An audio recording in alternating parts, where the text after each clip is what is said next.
The gun fired 5 times inside a hospital hallway. A nurse dropped to the floor, bleeding from her shoulder, her chest, her abdomen, and the man who shot her stepped over her body like she was trash someone forgot to sweep up. He thought he was ending a problem. He had no idea she had survived things that would have killed him 3 times over. What happened next didn't just destroy one man's empire, it rewrote the rules of who gets to stay silent and who gets to walk away. This is the story of the woman they called just a nurse. They were wrong about everything. If this story hits you, follow my channel, hit like, and drop your city in the comments. I want to see how far this story travels. Let's begin. The supply closet on the 3rd floor of Hargrove Memorial Hospital smelled like antiseptic and old cardboard, and it was the only place on the entire floor where a person could stand still for 30 seconds without someone needing something from them. Mara Calloway knew this because she used it. Not often. She wasn't the kind of person who hid from hard work. But sometimes, at the tail end of a 14-hour shift when her feet had gone past aching into something that didn't have a name yet, she would step inside that closet between the gauze wraps and the IV bags and just breathe for a moment. Eyes closed, shoulders down, letting her nervous system remember it was still attached to a body. She was 31 years old. She had brown hair she kept pulled back so tight it made her temples ache, and eyes that people described as watchful when they were being kind and cold when they weren't. She stood 5'6" and weighed less than she should have, which happened when you worked 60 hours a week and forgot to eat until your hands started shaking. To the executive team at Hargrove Memorial, she was Nurse Calloway, 3rd floor trauma wing, 11 years of service, employee number 7432. Efficient, reliable, interchangeable with the next person who held her job title. To the patients who came through the trauma bay, the ones who arrived broken and terrified and not knowing if they were going to make it, she was something else entirely. But Hargrove wasn't interested in what patients thought. Hargrove, in the year 2019, was interested in quarterly metrics, donor optics, and the continued expansion of what its CEO, Garrett Voss, liked to call a culture of excellence. He said it at every all-staff meeting. He said it in the hospital newsletter. He had it printed on a laminated card that sat on the reception desk of every wing. Excellence, compassion, community. The words looked good on paper. Paper was all they were. Mara had grown up in Tucson, Arizona, the second of 4 kids in a household that ran on a mechanic's salary and careful budgeting. She wasn't precious about hardship. She understood that the world wasn't arranged for people like her, and she had made her peace with that early and moved forward. At 18, she enlisted in the Army, not out of patriotism, though she didn't lack it. Out of practicality. She needed training, structure, a path. The Army gave her all 3, and then it gave her things she hadn't asked for, including 2 deployments to Afghanistan and 1 to Iraq, where she worked as a combat medic attached to a forward operating base 60 miles from anywhere she could point to on a map. She learned to work under conditions that would have unmade most people. Triage in dust and noise and darkness. Decisions that had to happen in seconds, not minutes. She learned what a body could survive and what it couldn't, and she learned to tell the difference fast. And she learned never to let what she was feeling interfere with what needed to be done. She came home in 2012 with a medical discharge. Her left knee had been damaged in a vehicle accident during her 2nd deployment, and a quiet that people around her couldn't quite interpret. She didn't talk about the deployments. She never talked about them. When people asked, she said, "It was a long time ago," even when it wasn't. She went back to school on the GI Bill, got her nursing degree, and found her way to Hargrove Memorial in Portland, Oregon, where she had settled because a college roommate told her it rained, and she liked rain. She had been there 11 years. In 11 years, she had never called in sick. She had covered shifts that weren't hers. She had stayed 4 hours past the end of her workday on at least 100 separate occasions because a patient was unstable, and she didn't trust anyone else to manage the transition. She had sat with people who were dying when their families hadn't arrived yet, because no one should die without someone next to them. She had never been promoted. She had never been told why. She met Dr. Thomas Hadley on her 2nd week at Hargrove. He was a trauma surgeon who worked the same floor, fast and technically skilled, and almost entirely without social graces, which was fine with Mara because she wasn't there to make friends. She was there to do her job. They figured out early that they worked the same way. No noise, no drama, full attention on the patient, no ego during a code. After that, they became what the floor staff called a team, which was a polite way of saying they had stopped needing to speak in complete sentences to understand each other. "How far out?" Hadley would ask, snapping his gloves on. 4 minutes, Morrow would answer, already moving. That was a whole conversation for them. He was 42, divorced, had a 12-year-old daughter he picked up every other weekend and brought to the hospital cafeteria for lunch because she thought the defibrillator paddles were the coolest thing she'd ever seen, which said something about how she was being raised. Mara liked him, which was not something she said lightly or often. She trusted his hands in a surgical bay, and she trusted his judgment, and she had learned over 11 years that those two things together were rarer than most people realized. "You look terrible," he told her one Thursday morning in February, standing in the hallway outside the trauma bay with a coffee cup that was mostly steam. "I look awake," she said. "Those aren't mutually exclusive." She looked at him sideways. "Did you sleep?" "I caught 2 hours in the on-call room. On the cot with the broken spring? It builds character." "It builds scoliosis," she said, and kept walking. He fell into step beside her, and they moved down the hallway together the way they always did. Purposeful, practiced, not wasting energy on anything that wasn't necessary. They had no idea what was already moving toward them. It started with paperwork. Everything at Hargrove started with paperwork. That was the nature of hospital administration.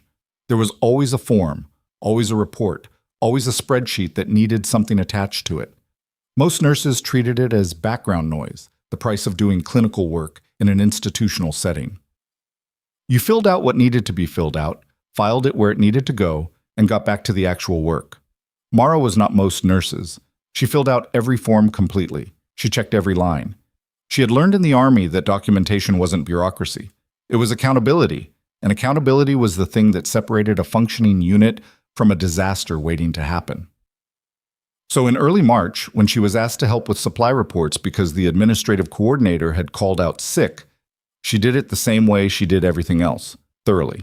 The reports covered 4 months of procurement data for the trauma wing, medical supplies, equipment maintenance, pharmaceutical restocking. She was supposed to cross-check quantities against delivery confirmations and flag any discrepancies. She found 3 within the first hour. The first one looked like a data entry error. Wrong unit count on surgical sutures, easy to explain. The second one was more interesting. A vendor she didn't recognize, Apex Medical Solutions, appearing in 3 separate invoices totaling $68,000 in the past 6 weeks. She didn't know the name. She had worked in that trauma wing for 11 years and ordered from the same 12 vendors, and she did not know that name. She flagged it and kept going. The third thing she found wasn't a number. It was an absence. Purchase orders over $10,000 were required by Hargrove's own policy to carry a second signature, the Director of Operations or the CFO. It was a basic control measure, the kind of thing every hospital had, the kind of thing that was completely routine and completely non-negotiable. 6 of the invoices she was reviewing had 1 signature where there should have been 2. She put the reports down on the desk and sat with that for a moment. The supply room was quiet. The hallway outside hummed with the ordinary noise of a hospital floor in mid-shift. She could hear a cart being wheeled past, someone's pager beeping twice, the distant sound of a monitor alarm that stopped before it had to be answered. She looked at the invoices again. Then she pulled out her phone and photographed them. She didn't go to administration that day. She had been in institutions long enough to know that you didn't walk into the supervisor's office with a concern until you had enough to show them something real, until you had the kind of documentation that couldn't be brushed aside with a "we'll look into it" and forgotten. She went back to the floor and finished her shift, and that night at home, she spread everything she had photographed across her kitchen table and started a separate document in a notebook she kept in her desk. Not her phone, not her laptop, but a physical notebook with a lock on it, because she had learned in the Army that the most secure storage was still the thing you kept in your hands. She wrote down dates, invoice numbers, vendor names, amounts. She wrote down which signatures were missing and which weren't. She cross-referenced what she could find about Apex Medical Solutions through public records, and came up with an address in Delaware that led to a registered agent service and then to nothing. A real medical supply company had a website. It had reviews. It had a sales team that called you twice a year offering bulk discounts. Apex Medical Solutions had a P.O. box. She closed the notebook and sat at her kitchen table in the silence of her apartment, which she had furnished sparsely because she had never been in the habit of accumulating things. And she thought about what she was looking at. Then she went to bed because she had a shift in 7 hours, and being exhausted made you careless, and she couldn't afford to be careless. The next 3 weeks were quiet on the surface. Underneath, she was working. She pulled every supply report she could legitimately access, which was significant because she had been in that wing long enough that people handed her things without questioning why she wanted them. She cross-referenced vendor appearances. She tracked the invoices from Apex Medical Solutions and found 2 more she hadn't caught the first time, which meant the total now sat just under $200,000 in 6 months. She found 2 other vendors with similar patterns. Unfamiliar names, Delaware registrations, missing authorization signatures, invoices that clustered around the end of each fiscal quarter, which was when hospital budgets were reconciled, and which was also, she knew, exactly when someone who was hiding money would want to move it. She found something else, the trauma wing's actual supply budget, the one that affected patient care, the one that determined whether they had enough of what they needed on any given night, had been cut 3 times in the past 2 years. Reduced supply minimums, longer restocking cycles, equipment maintenance deferred. She had noticed those things operationally. She had noticed them the way you notice when the shelves start looking thinner, and you start rationing more carefully, and you stop expecting to have exactly what you need when you need it. She had attributed it to standard cost-cutting, the kind every hospital did. Now she looked at those cuts and looked at the invoices and understood what she was actually seeing. The money wasn't gone. It had been redirected. She requested a meeting with her direct supervisor, a floor manager named Diane Purcell, who had been at Hargrove for 20 years and had the particular exhaustion of someone who had watched a lot of things happen and filed a lot of reports and seen very little change as a result. They sat across from each other in Purcell's small office, with the door closed, and Mara laid out what she had found. Not all of it, but enough. The missing signatures, the unfamiliar vendors, the timing of the budget cuts. Purcell listened without interrupting, which Mara had not expected. When she finished, Purcell sat back and looked at the ceiling for a moment. "Mara," she said. "I know what it looks like," Mara said, "but the documentation... It looks like a very complicated way of telling me you've been going through reports that aren't your assignment. They were given to me for a coverage task. I didn't go looking. And you photographed them." Mara met her eyes. "To keep a record." Purcell leaned forward. "What you're describing, if you're right, is not something you or I handle. That's compliance. That's legal. That's a process that has nothing to do with the nursing staff. Someone has to flag it first. Someone already may have. Have they?" Purcell didn't answer. "Because if they had," Mara said, "the invoices would have stopped showing up. They haven't." The silence in the office got heavier. "You've been here a long time," Purcell said finally. "You're good at your job. Don't make this something it doesn't need to be." Mara looked at her for a moment. Then she stood up. "Thank you for your time," she said. She walked back to the floor and spent the next 4 hours taking care of patients without letting any of what had just happened show on her face, which was something she was very good at. She had been back from her meeting with Purcell for 8 days when she heard it. She was charting at the nursing station near the end of the executive hallway. She had been placed there to cover a vacancy for 3 days, and she had taken the assignment without comment because the assignment was legitimate and she did her assignments, when she heard voices from the corridor that led toward the administrative suites. The executive hallway at Hargrove was not supposed to be accessible during evening hours. It had a badge access door that was meant to stay closed after 5. But the badge reader had been glitching for 2 weeks. Facilities had a work order on it, and tonight, at 8:47 p.m., the door was resting open against its frame because someone had propped it with a door wedge. She wasn't listening for anything. She was just charting. But the voices carried, and she was quiet, and one of the voices was Garrett Voss. She recognized his voice immediately. He had a particular cadence to his speech, a little too precise. a little too measured. The voice of someone who had spent years making things that weren't entirely truthful sound authoritative. He was talking to someone she couldn't see. Move the remainder through the emergency allocation account, Voss said. Nobody scrutinizes emergency spending the way they do procurement. A second voice, male, lower, less certain. The quarterly close is in 3 weeks. If anyone runs a comparison, they won't, Voss said. We've made sure of that. Calloway's been asking questions. A pause. What kind of questions? Procurement. She flagged some invoices with Purcell. Another pause. Longer. And Purcell? Shut it down. Told her it wasn't her concern. Good, Voss said. His tone hadn't changed at all. That was the thing that stayed with Mara afterward. The complete absence of alarm in his voice, the flat steadiness of a man who was not surprised and not worried. If she asks again, she won't be asking from inside this hospital. Mara sat perfectly still. Her pen was still touching the page. Her eyes were looking at the chart in front of her. She did not move, did not shift in her chair, did not change her breathing. She had learned how to hear things and not react in places where reacting could get you killed.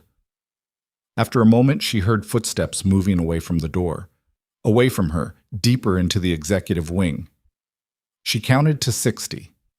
Then she went back to charting, but her hand was steady and her mind was running very fast, and she knew exactly what she had just heard. If she asks again, she won't be asking from inside this hospital. She didn't write that in the notebook that night. She memorized it. The exact words, the tone, the pause before Voss spoke. She had a good memory for language.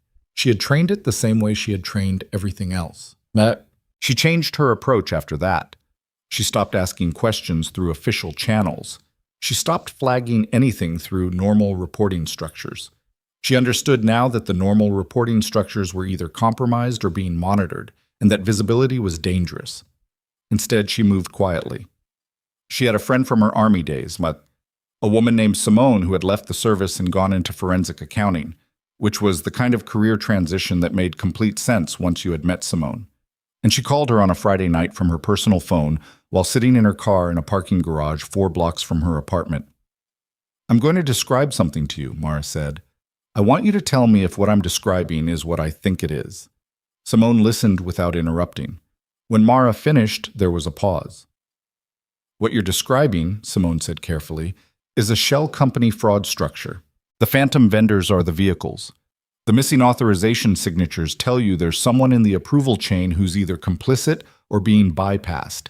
The emergency allocation account he mentioned, that's the exit. That's where money disappears without leaving the same paper trail. How much are we talking about? Based on what you've described over 6 months, and if this is a pattern that goes back further, you're probably looking at several million minimum. Could be much higher. Mara sat with that. You need to report this to someone outside the hospital, Simone said. I know. Not the board, not internal compliance. You need the FBI's Healthcare Fraud Unit or the Department of Health and Human Services Office of Inspector General. Does Hargrove take federal funding? Every hospital takes federal funding, Mara. Medicare, Medicaid. If they're stealing from budgets that are even partially funded federally, that's federal wire fraud. That's a completely different jurisdiction than hospital administration. How do I do that without them knowing it was you until it's too late to stop it? Simone said. Yes. I'll walk you through it, Simone said, but you need to make copies of everything, physical copies, multiple locations. Already done. A pause. Of course you have, Simone said. Sent. She made the call on a Tuesday. The HHSOIG tip line was not dramatic. It was a number she found on a government website, and a real person answered, and she described what she had and left her name and her personal number, not her work number. The person on the line confirmed receipt and told her she would be contacted. That was it. She drove to work. She covered a 12-hour shift that included a 47-year-old with a traumatic brain injury from a car accident, 2 post-surgical complications, and a 16-year-old girl who had come in after a fall and was clearly not telling the whole story about how the fall had happened. Mara spent 40 minutes sitting with her before the girl's mother arrived, and 3 of those minutes were productive in a way that mattered. She went home.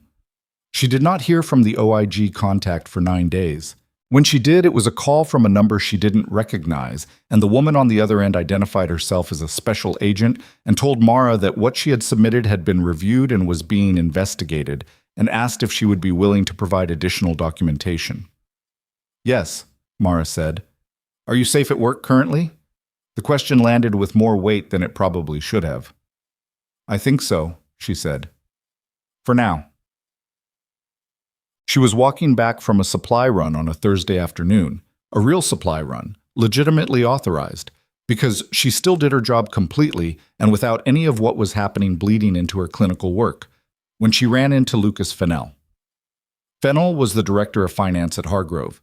She knew who he was the way she knew most administrators, by title, by face, by the understanding that their worlds didn't intersect much.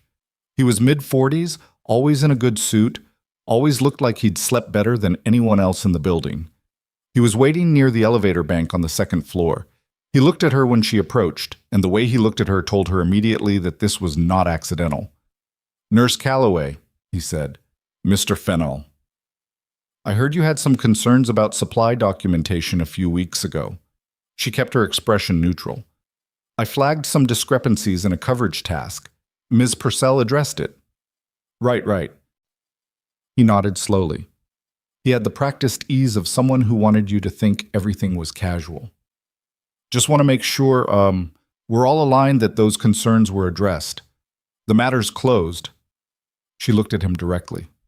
Missing authorization signatures don't close themselves. They get corrected, or they get explained.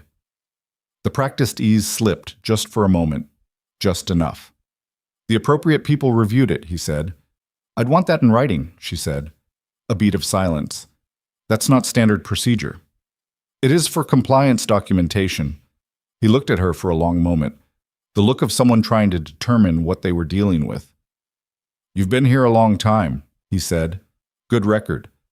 Nobody wants to see that complicated." She held his gaze. "I appreciate that," she said evenly. "Have a good afternoon." She stepped past him to the elevator, pressed the button, and waited with her hands loose at her sides and her back to him, and she did not turn around. She could feel him watching her until the elevator doors opened. She came home that night to a message on her personal email, a new account she had created for this specific purpose, accessed only from her personal device on her home network, from the OIG contact. "Documentation received. Investigation active. Please maintain normal routine. Contact us immediately if your safety is at risk." She read it twice.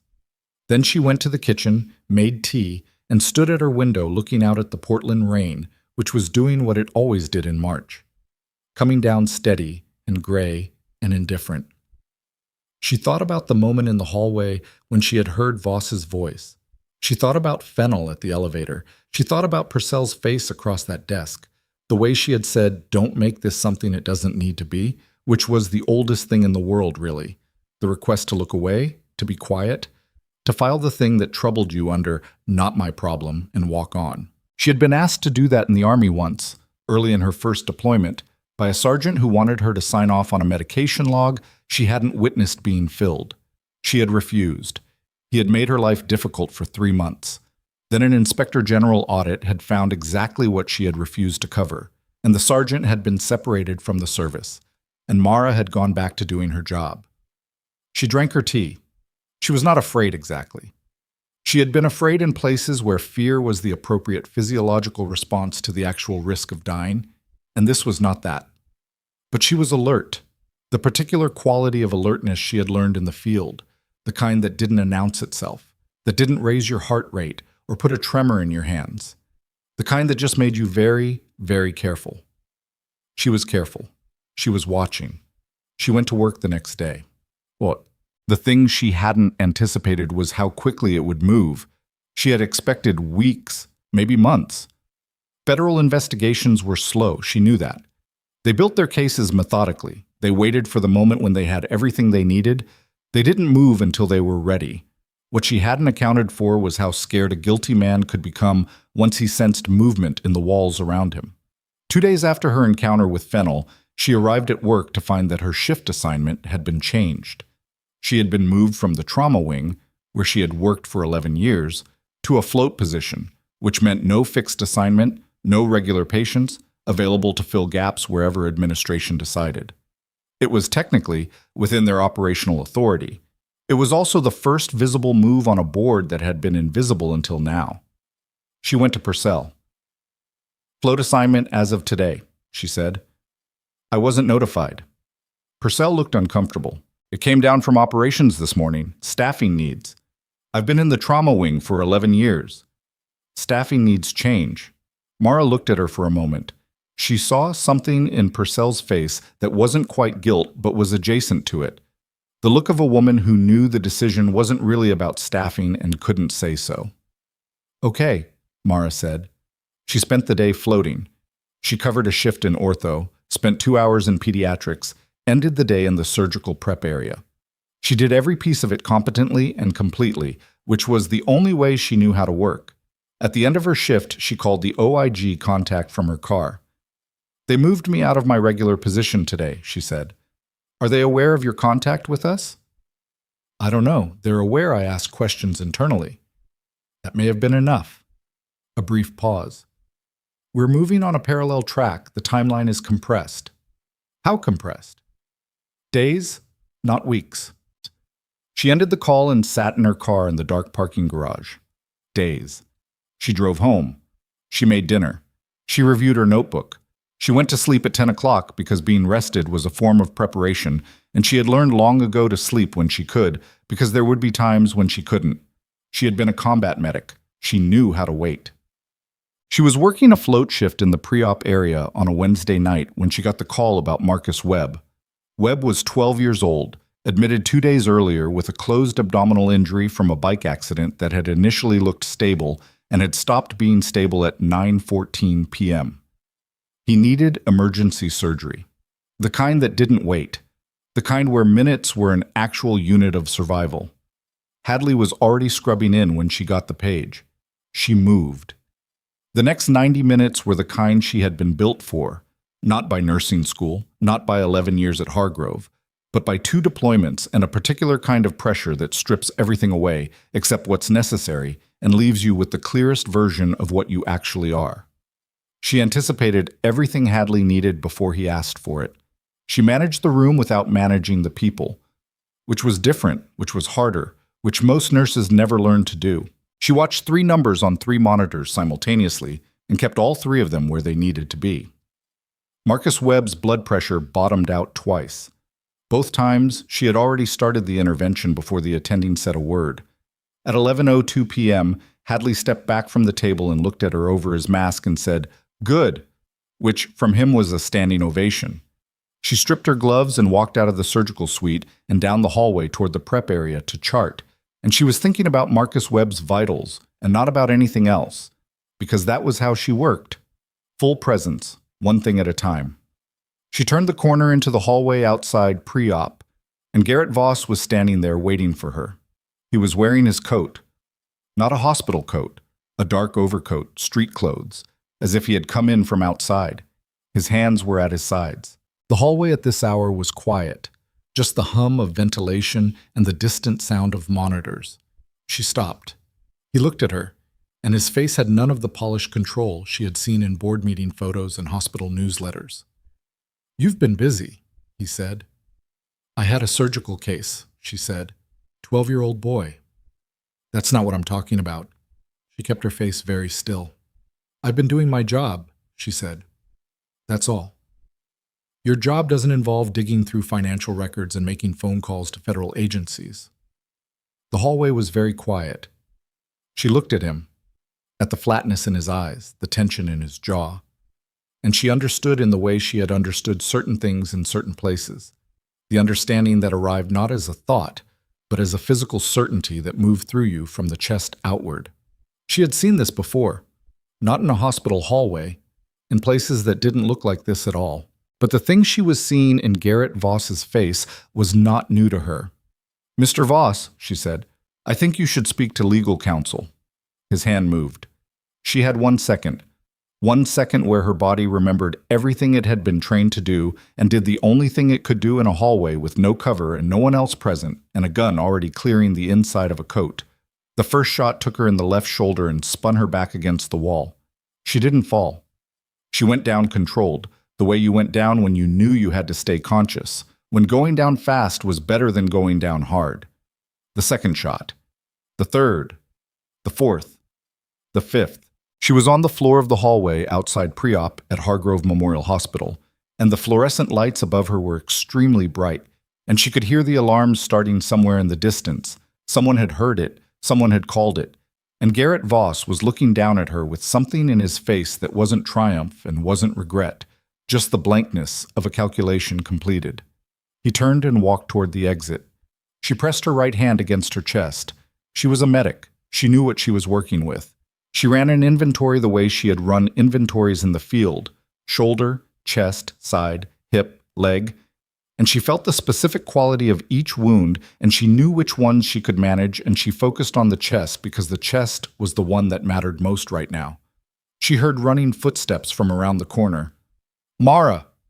Hadley's voice, still in his surgical scrubs, his face going through 4 different things at once. "Don't move me," she said. Her voice was even. She had made it even. "Chest first. I have it. He was already on his knees, already reaching, already doing exactly what she needed him to do. She kept her hand where it was and kept her breathing controlled and looked up at the fluorescent lights and thought, I told them something was wrong. She had told them. The alarms were getting louder, and from somewhere outside, from the direction of the main entrance, still a building and a parking lot and a night sky away, she could hear something that didn't belong to a hospital, something heavy, something military. The sound got louder before anyone inside Hargrove understood what it was. Hadley had his hands on Mara's chest, and he was working, not panicking, not freezing, because Thomas Hadley had been a trauma surgeon for 16 years, and panic was something he had trained out of himself the same way Mara had trained certain things out of herself. But his hands were shaking in a way she had never seen them shake before, and she noticed that, cataloged it, and let it go because it didn't matter right now. What mattered was her breathing. She was keeping it controlled, shallow, measured, not fighting the compression on her chest. She had treated chest wounds in conditions that made a hospital hallway look like a vacation, and she knew that the body's instinct to breathe hard and fast was the exact wrong thing to do right now, and she was overriding that instinct through pure discipline.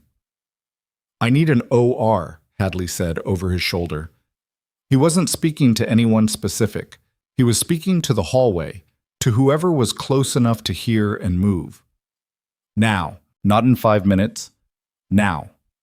2 nurses appeared from around the corner, Yolanda, who worked nights in pre-op, and a younger one whose name Mara couldn't reach right now. They had a gurney. They had supplies. They were already moving. "Don't lift her yet," Mara said. "Mara, spinal check first." "I went down hard." Hadley looked at her. His jaw worked. "You're right," he said. "You're right, okay." He ran his hands along her neck quickly, professionally. "Clear. We're clear." They moved her. The ceiling of the hallway slid past overhead, the fluorescent panels evenly spaced, the acoustic tile between them, the sprinkler head she had walked under 10,000 times without ever looking at. And she kept her eyes open because closing them felt like something she didn't want to practice yet. She could hear more commotion from the direction of the main entrance. Not alarms. She knew all the alarm sounds, had cataloged them years ago. Something else. Radio traffic. Boots. The particular organized noise of people who moved in coordination because they had been trained to. "What is that?" Yolanda said. Nobody answered her. They were through the surgical doors when the first one came in. Mara didn't see it. She was flat on her back with Hadley cutting fabric away from her chest. But she heard it, and she felt the change in the room the way you feel weather before it arrives. A shift in pressure. A change in the quality of attention. Someone had come through the main entrance of Hargrove Memorial Hospital in tactical gear. Not police tactical gear. Police she knew. Police she had dealt with 100 times on trauma nights. This was different. The cadence of communication, the specific discipline of how they moved through a space, The fact that they were clearing corridors rather than responding to corridors.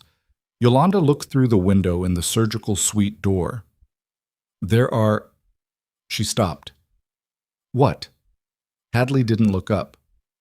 There are soldiers out there. Nobody said anything for a moment. Mara would have smiled if smiling hadn't been logistically complicated right now. There you are, she thought.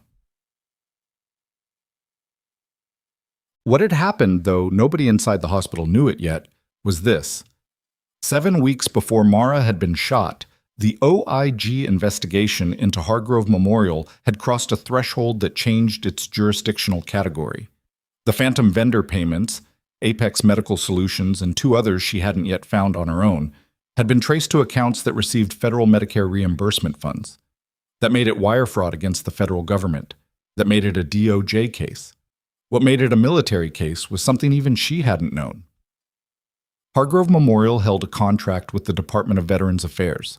They treated veterans under a VA referral program, and the billing for that program ran through a federal healthcare account that was partially administered through military medical finance channels. When shell company payments were made against that account, which Voss had done 3 times in the past 18 months, it triggered a flag in a system that nobody at Hargrove had known existed.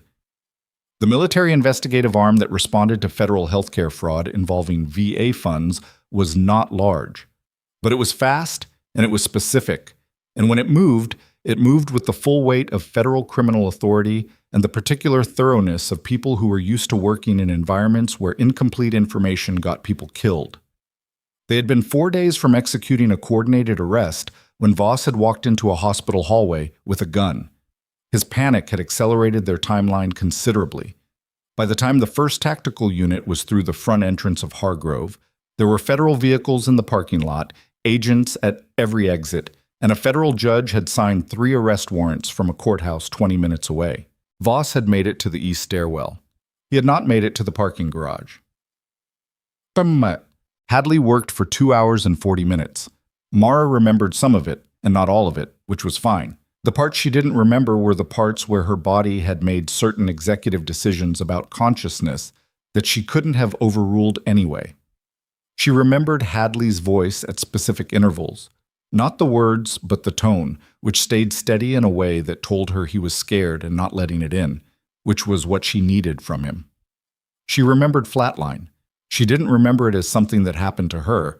She experienced it more as an absence, a gap, a place in the sequence where the timeline simply didn't have anything in it. And then there was Hadley's voice again, closer and higher than it had been in, and the ceiling lights were back. And she was present again in a way that felt slightly different from before, like a piece of furniture moved 2 inches to the left in a room you know well. She came fully back at 2:17 a.m. She knew it was 2:17 a.m. because there was a clock on the wall of the recovery room, and she had always been someone who looked at clocks. Hadley was sitting in a chair next to her bed. He had changed out of his scrubs.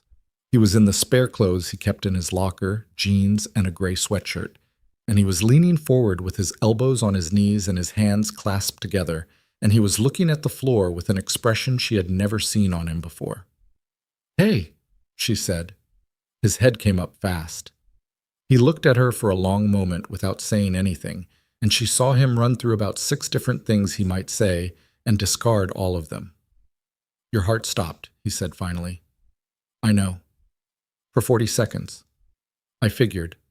He looked at her. "You figured," he said. "I felt the gap." He sat back and pressed his hands over his face and didn't say anything for a moment. "Voss," she said. "In custody." His voice was muffled behind his hands. About 20 minutes after, they caught him in the stairwell. He didn't even make it to the parking structure. "Who's they?" He lowered his hands. "That is the question everyone in this building is asking right now. Federal agents. Some of them are military.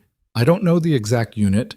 I'm a surgeon. I don't have a file cabinet of military acronyms in my head, but they've been here for hours. They've locked down 3 of the administrative offices. There are people with badges I've never seen before in the CFO's suite." She processed this. "Fennell," she said. "Yeah." He looked at her carefully. He was escorted out about an hour ago. Not under arrest yet, I think, but He left without his coat, which I find somehow more disturbing than everything else. She almost laughed.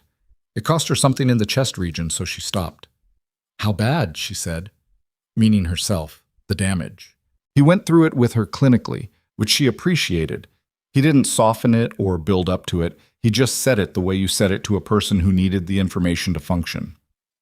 Shoulder, through and through, muscle damage, 6 to 8 weeks. Chest. The most dangerous, millimeters from serious vascular involvement. She had gotten lucky in the precise technical sense that luck meant when a bullet chose a path. Abdomen. Gray, serious but not deep. Hip, fractured the iliac crest, which was going to be a problem for a while. Leg, clean exit, muscle damage, same timeline as the shoulder. You'll walk normally, he said. When? Months. How many? Mara. How many months, Tom? He looked at her. 4 to 6, if rehab goes well. Could be 8. And goes well means no complications, no infection, no... It means things that are not guaranteed. She looked at the ceiling. 4 to 6 months. She had fractured a bone in her foot during her second deployment and had spent 3 weeks pretending she hadn't, which was not the same thing, and she knew it. The boy, she said. Marcus Webb. He blinked. The question had shifted directions faster than he expected. Stable, he said. He made it through fine. He's on the 4th floor. She closed her eyes for a moment. Good.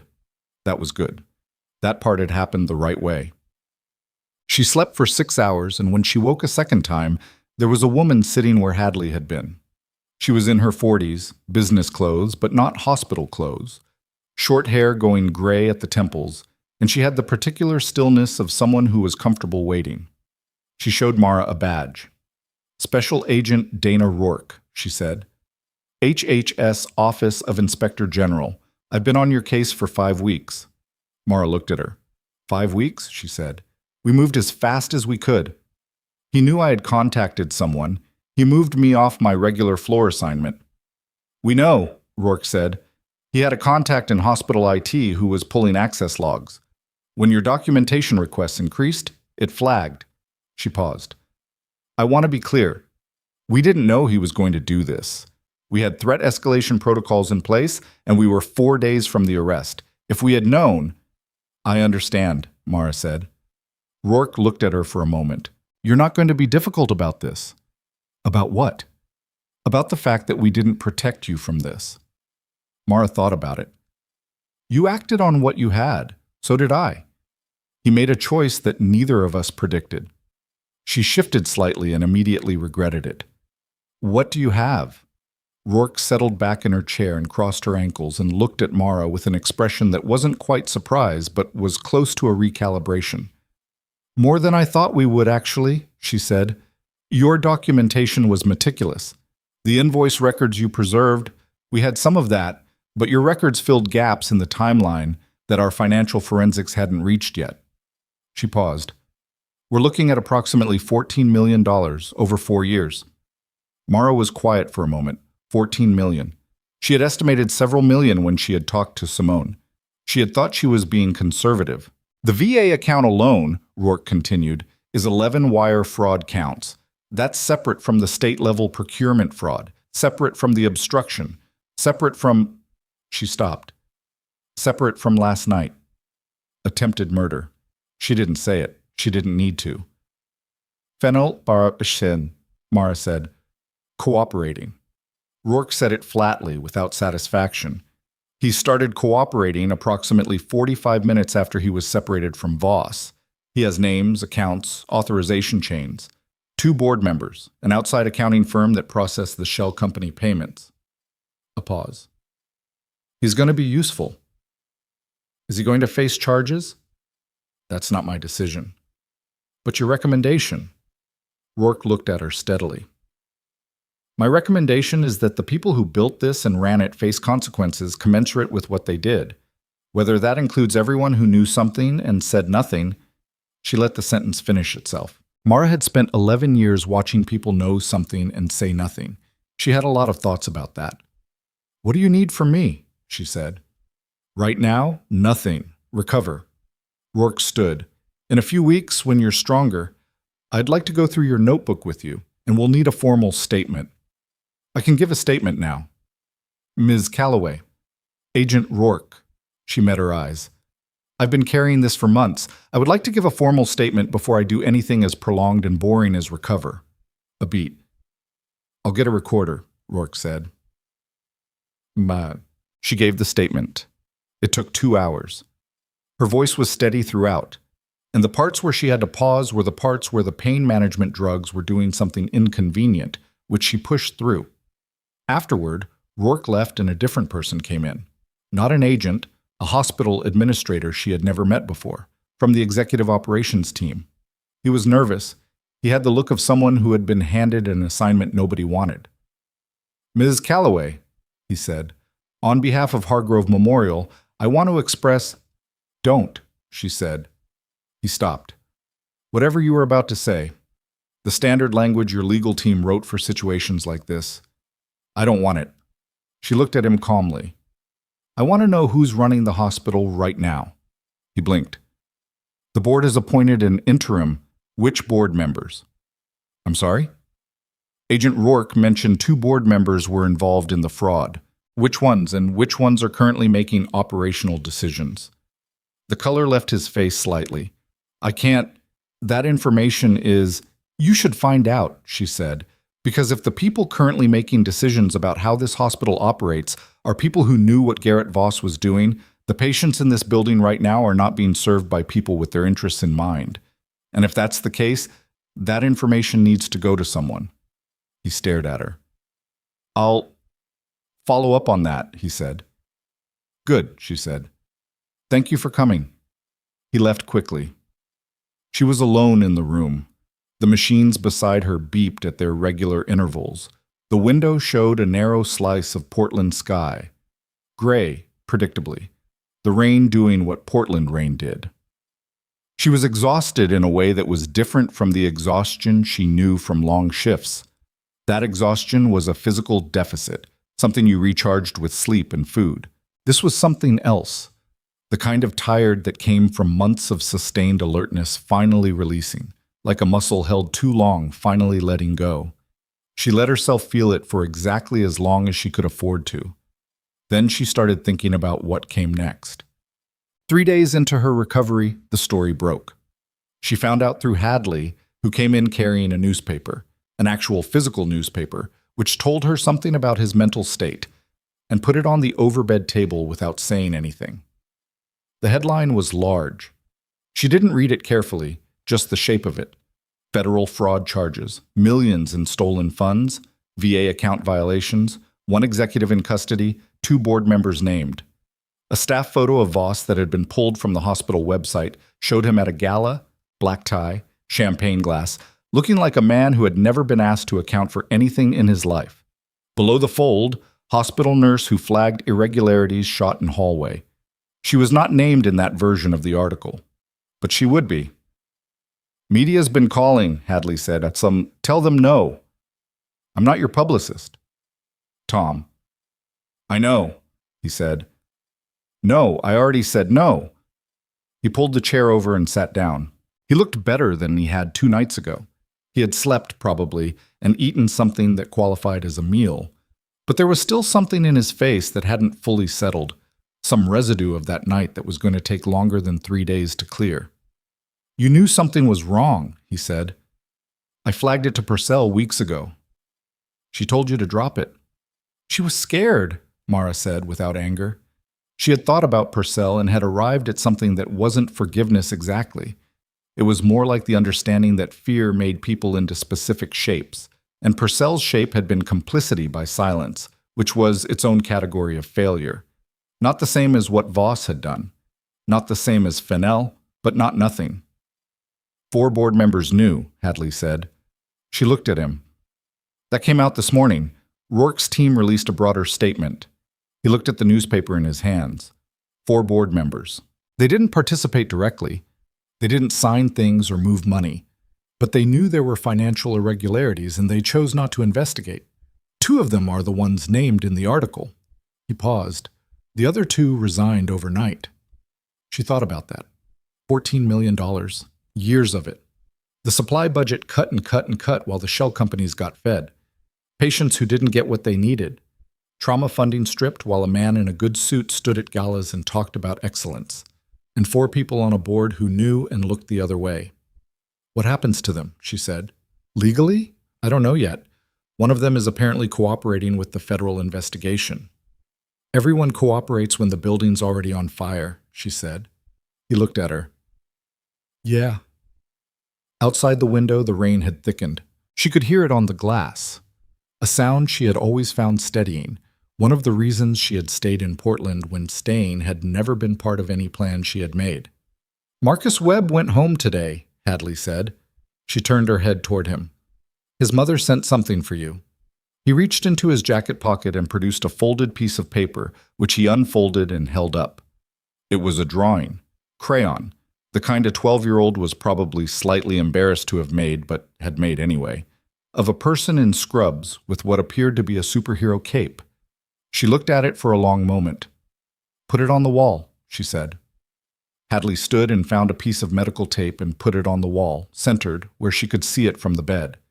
Neither of them said anything for a minute. There's going to be a federal grand jury, he said. I know. You'll have to testify. I know. In court, eventually, not just the grand jury. Tom. She looked at him. I know. You're not worried about it. He sat back down. I'm worried about it. I know you are. Someone shot you 5 times in my hospital. She looked at him carefully. He was carrying something that was going to take a while to put down, and she understood that, and she didn't have the energy right now to help him with it. She barely had the energy to manage her own situation, but she wanted him to know she saw it. You brought me back, she said. He was quiet for a moment. 40 seconds, he said, and then you brought me back. So. He pressed his hands together and looked at the floor, and she let him sit with it, because sometimes that was all you could do for someone. Let them sit with the part of it they were carrying. Okay. Purcell came on the 4th day. She knocked on the doorframe, which was unnecessary since the door was open, and stood in the doorway with her hands folded in front of her, with the posture of someone who had rehearsed this and was now experiencing the gap between rehearsal and reality. She was off shift, regular clothes, her hair down for the first time Mara could remember seeing. I can come back, she said. You can come in, Mara said. She came in and sat in the chair by the bed and looked at Mara directly, which was more than Mara had expected. I knew, Purcell said. Not the scale of it, not the numbers, but I knew something was wrong with the procurement accounts, and I made a decision not to go further with it. Why? Because I've been here 20 years and I've watched people make noise and get moved out, and She stopped. I had 2 years to retirement. I didn't want to be someone who got quietly reassigned to a nowhere position and spent their last 2 years being made invisible. She looked at her hands. That's the honest answer. Mara sat with that. I understand that, she said finally. I don't agree with it, but I understand it. Purcell looked up. Are you going to include me in? I told the investigators what you told me when I came to you, what you said and what you didn't say. She kept her voice even. What they decide to do with that is not my call. Something in Purcell's face shifted. Not relief, not quite, but a deflation, the release of a question that had been held too tightly. For what it's worth, Purcell said quietly, when I heard what happened to you, I went home and I couldn't. She stopped again. I keep thinking about all the times I covered for bad decisions because it was easier than the alternative. That's something to do something with, Mara said. It wasn't forgiveness. It wasn't condemnation. It was just true. Purcell stood. She paused at the door. You're going to be okay, she said. Not a question. Something else. A statement with more weight in it than the words on their own carried. Probably, Mara said. Purcell left. Mara looked at the drawing on the wall for a while. The crayon figure in the superhero cape, slightly lopsided, clearly made by someone who cared more about the message than the execution, and thought about the gap between who you were and who people decided you were before they knew you, and what happened when those two things finally had to meet. She thought about Voss standing in a courthouse somewhere in the city, having been a man who ran things for years and was now a man waiting for things to happen to him. She thought about the supply shelves in the trauma wing, thin for 2 years, and the patients who had received care in a hospital that had been quietly hollowing itself out while presenting a polished face to anyone who looked. She thought about $14 million and what $14 million looked like when it disappeared from the places it was supposed to be. Not an abstraction, not a number on a balance sheet, but as missing equipment and deferred maintenance and the particular expression on a nurse's face when they reached for something they needed and it wasn't there. She was going to testify. She was going to say all of it, every date, every invoice number, every conversation she had memorized in a hallway at 8:47 p.m. She was going to say it calmly and clearly and completely, and she was going to look at Garrett Voss while she did it, and she was not going to perform anger or perform anything at all, because the facts were already sufficient. She had been a combat medic. She had written reports in conditions that made a courthouse seem extremely manageable. Outside, the Portland rain continued its reliable work on the windows, and the machines beeped, and somewhere down the hallway a monitor alarm sounded and then stopped, answered, managed, handled by someone doing their job. And on the 5th day, the federal prosecutor arrived. She came in alone, no assistant, no briefcase, just a woman in her 50s named Kathleen Varga, who had been doing federal healthcare fraud prosecutions for 22 years, and who sat down and looked at Mara with the specific attention of someone who had interviewed a lot of witnesses and had learned to tell very early which ones were going to matter. "I've read everything," Varga said. "Your documentation, your statement to Agent Rourke, the financial forensics." "Okay," Mara said. "I want you to understand what the next 8 to 12 months look like. Grand jury, preliminary hearings, trial." Varga looked at her. "Most witnesses. I'm not most witnesses." A pause. "No," Varga said. "You're not." She opened the folder on her lap. Voss's legal team filed a motion this morning. Something in the quality of her pause made Mara go still. "They're arguing," Varga said carefully, "that the documentation you compiled was obtained improperly, that you accessed financial records outside your authorized scope, and that the chain of evidence is—" "I was given those reports as a coverage assignment," Mara said. "Everything I accessed was within my authorized scope at the time of access. I know that. Do you have documentation of the assignment? We're pulling it. Purcell assigned me. It will be in the shift records." She held Varga's eyes. "Is that the motion, or is there something else?" Varga looked at her folder. "They're also," she said, "filing a motion to exclude your verbal testimony on the grounds that—" She paused again, and the pause had a shape to it, something specific. "On what grounds?" Mara said. Varga looked up. "They're arguing," she said, "that your military background and combat experience make you an unreliable narrator. That what you interpreted as a threat in the executive hallway was, and this is their language, a stress response pattern consistent with PTSD rather than a factual account." The room was very quiet. "They're saying," Mara said slowly, "that I imagined what I heard.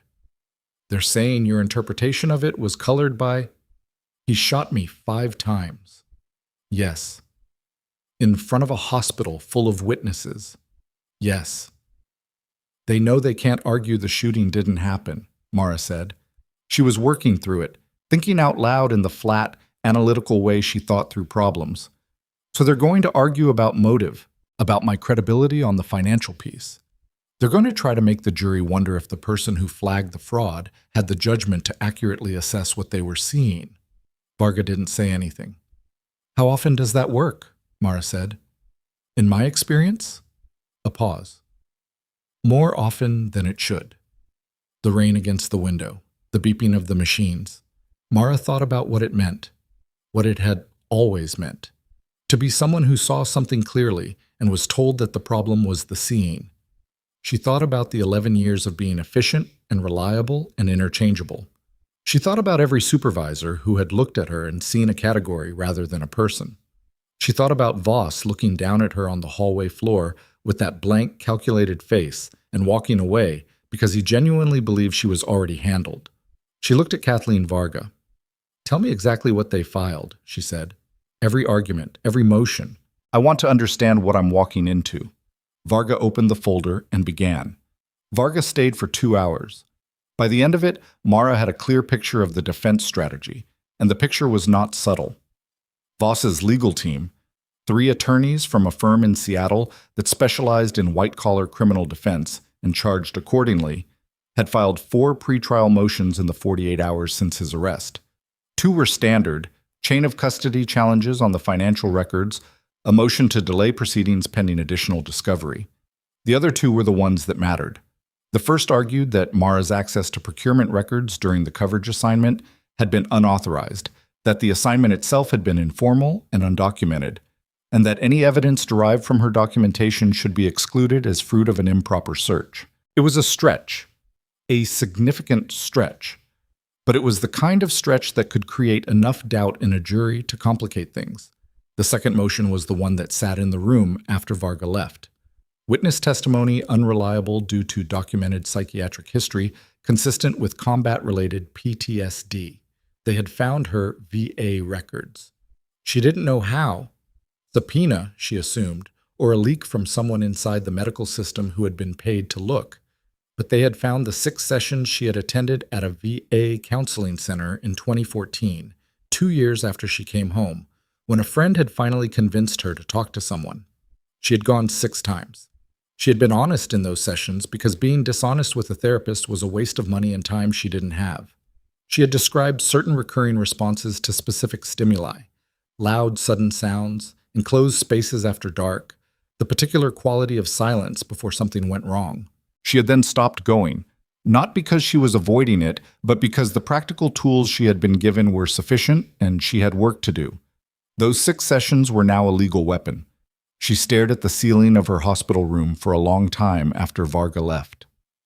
Hadley came back at 7 in the evening and found her sitting up, which she was not supposed to be doing without assistance. With her notebook open on the overbed table and a pen in her right hand, her left arm immobilized against her chest. "You're not supposed to—" "I know." He came over and adjusted the angle of the table without being asked. She didn't thank him, which was how he knew she was in a particular mode. "They found my VA records," she said. He sat down. "The therapy sessions?" She looked at him.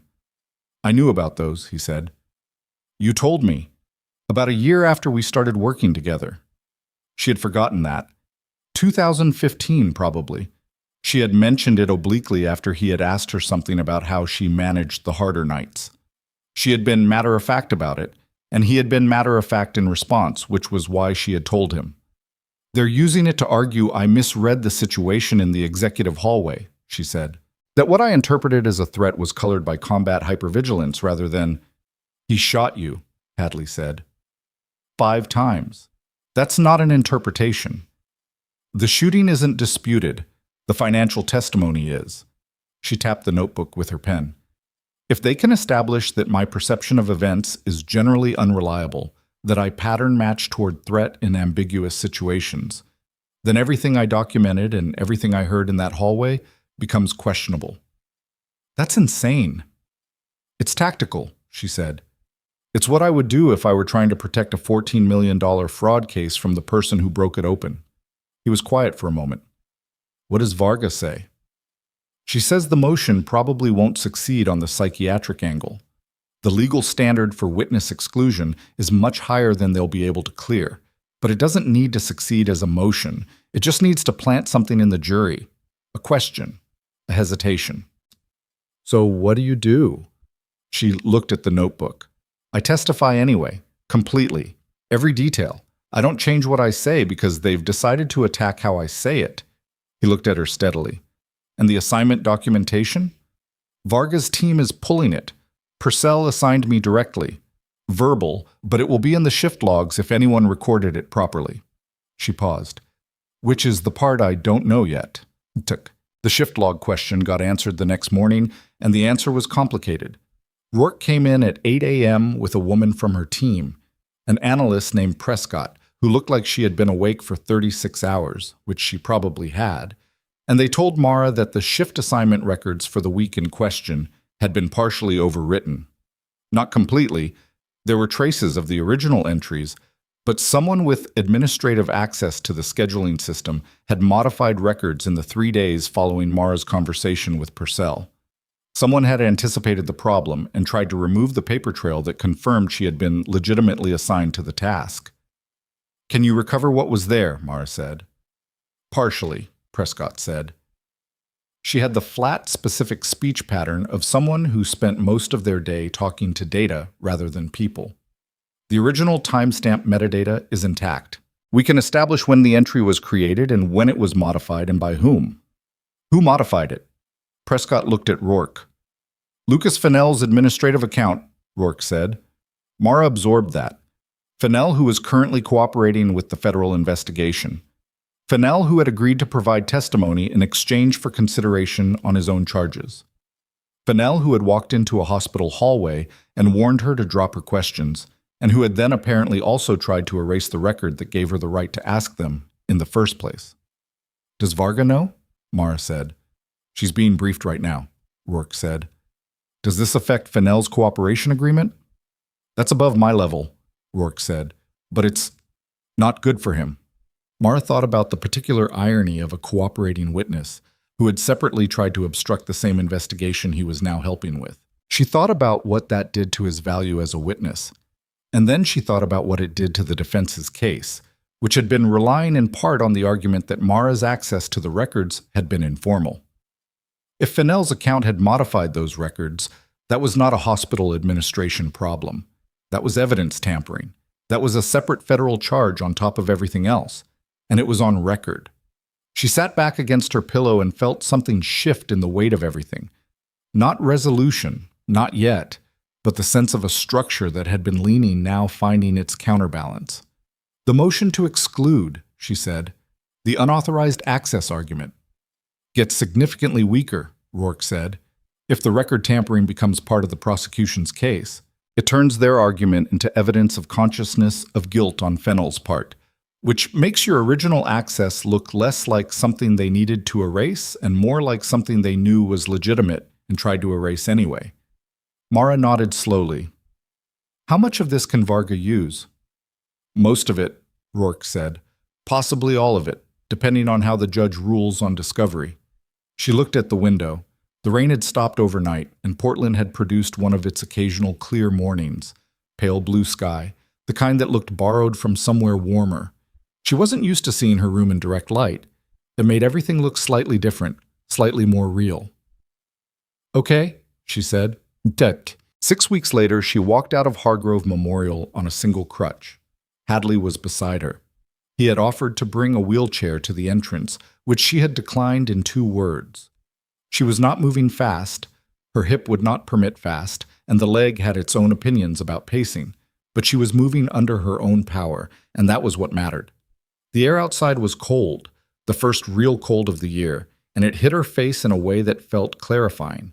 She had been inside for 6 weeks. She had forgotten the specific quality of outdoor cold, the way it had texture to it that climate-controlled hospital air never did. There were 2 reporters outside with cameras. She had expected that. The story had run nationally by the 3rd day. The combination of a hospital CEO arrested for $14 million in federal fraud and the attempted murder of a nurse who had flagged it was apparently too specific to remain local for long. Her name had been public for weeks. She looked at the reporters, who were 20 feet away being held back by a security barrier, and she did not stop walking. "Ms. Calloway," "No comment today," she said, without breaking stride. She got into Hadley's car. He drove without asking where she wanted to go, which told her he had thought about it already. He took her to a diner on the east side that neither of them talked about going to, but both of them went to after bad nights. Cheap coffee, booths with cracked vinyl seats, a waitress named Ruthie, who had been there longer than either of them had been in Portland, and who took their order without ceremony and called them both Han without it being condescending. They sat across from each other. She ordered eggs and toast, which was the most she had been able to manage for weeks. He ordered the same thing, which told her he hadn't been eating properly either. "Grand jury date got set," he said. "I know. Varga called yesterday." 3 weeks. "Yes." Ruthie brought coffee. Mara wrapped both hands around the mug. Her left shoulder was still pulling, still reminding her of itself at inconvenient moments, and let the warmth come through. The motion to exclude your testimony got denied, Hadley said. Denied, and the judge was apparently pretty clear about it in the ruling, she said. Varga sent me the language. The PTSD argument didn't reach the legal threshold by a significant margin. That's good. It means I testify, which I was always going to do. I know. He looked at his coffee. I'm still going to worry about it. I know you are. They ate when the food came. Outside the diner window, Portland moved past in its ordinary way. People walking, cars at the light, a woman with a stroller, a man arguing quietly with his phone. The city doing what cities did, indifferent to the specific weight of what she was carrying. She was not the same as she had been before the hallway. She understood that clearly and without sentimentality. The hip would never be fully what it was. The shoulder would pull for years. The 40-second gap in her consciousness on the operating table was something she had examined from multiple angles and had not been able to neutralize. It sat in her somewhere, not as fear exactly, but as a specific knowledge she hadn't had before. She had always known, abstractly, that she could be stopped. Now she knew it differently. The hospitals offered you your position back, Hadley said. I know. With back pay for the period you were on medical leave. I know. He looked at her. What are you going to do? She thought about the trauma wing. She thought about the supply shelves and what they looked like now, whether the budget had been partially restored, whether the new interim administration had addressed the most urgent deficits. She thought about what it meant to walk back into a building where someone had stood in a hallway and decided she was the problem to be eliminated, and whether that building was still the place she had thought it was. She hadn't made a decision yet. I'll let you know, she said. He nodded. He didn't push, which was one of the better things about him. She looked out the window again. The traffic light changed. The woman with the stroller reached the corner and turned. The man with the phone put it in his pocket and kept walking. 3 weeks to the grand jury. Then preliminary hearings. Then trial. Then the thing she had been carrying for months would finally be in a room with a judge and a jury and the man who had stood over her in a hallway and walked away. She thought about what she was going to say. She had been thinking about it for 6 weeks, in the specific focused way she thought through procedures. Not rehearsing, not scripting, but understanding the shape of it from every angle, knowing where the pressure points were, knowing what the defense would push and where the truth was strong enough to hold. She was not afraid of the stand. She was not afraid of Voss's lawyers. She was not afraid of the question they were going to ask her, the one she knew was coming, the one that was the hinge of everything. How do we know what you heard was real, Ms. Calloway, and not the response pattern of a traumatized mind? She knew exactly what she was going to say to that. Ruthie came by and refilled their coffee without being asked, which was one of the better services a person could provide. 2 days before the grand jury, Varga called at 6 a.m. Mara was already awake. She had been awake since 4, which was normal now, her sleep having reorganized itself around a different schedule than she'd had before. She answered on the second ring. We have a problem, Varga said. There was something in her voice that was different from all the other calls. A tightness, a controlled urgency that was not Varga's usual register. What happened? Mara said. Fennell recanted. The room was very still. He recanted his cooperation agreement testimony, Varga said. Filed a statement through new counsel this morning. He's withdrawing his account of the authorization chain, withdrawing the names of the board members he provided, and withdrawing his account of conversations with Voss regarding the shell company structure. Mara sat with that for 1 full second. New counsel, she said. Who's representing him now? A pause. The same firm representing Garrett Voss, Varga said. The same firm. Mara held the phone against her ear and looked at the wall of her apartment. The first morning she had woken up in her own space, her own bed. The first time in 6 weeks she had been somewhere that wasn't a hospital room. And she processed what Varga had just told her with the same method she processed everything. Systematically, without letting the initial impact determine the response. Fennell had flipped back. And the people who had flipped him were the same people who needed him silent. How? She said. We don't know yet. The new representation filed the withdrawal statement at 5:43 this morning. That's not a decision that gets made overnight without significant pressure or significant inducement. Or both. Or both, Varga said.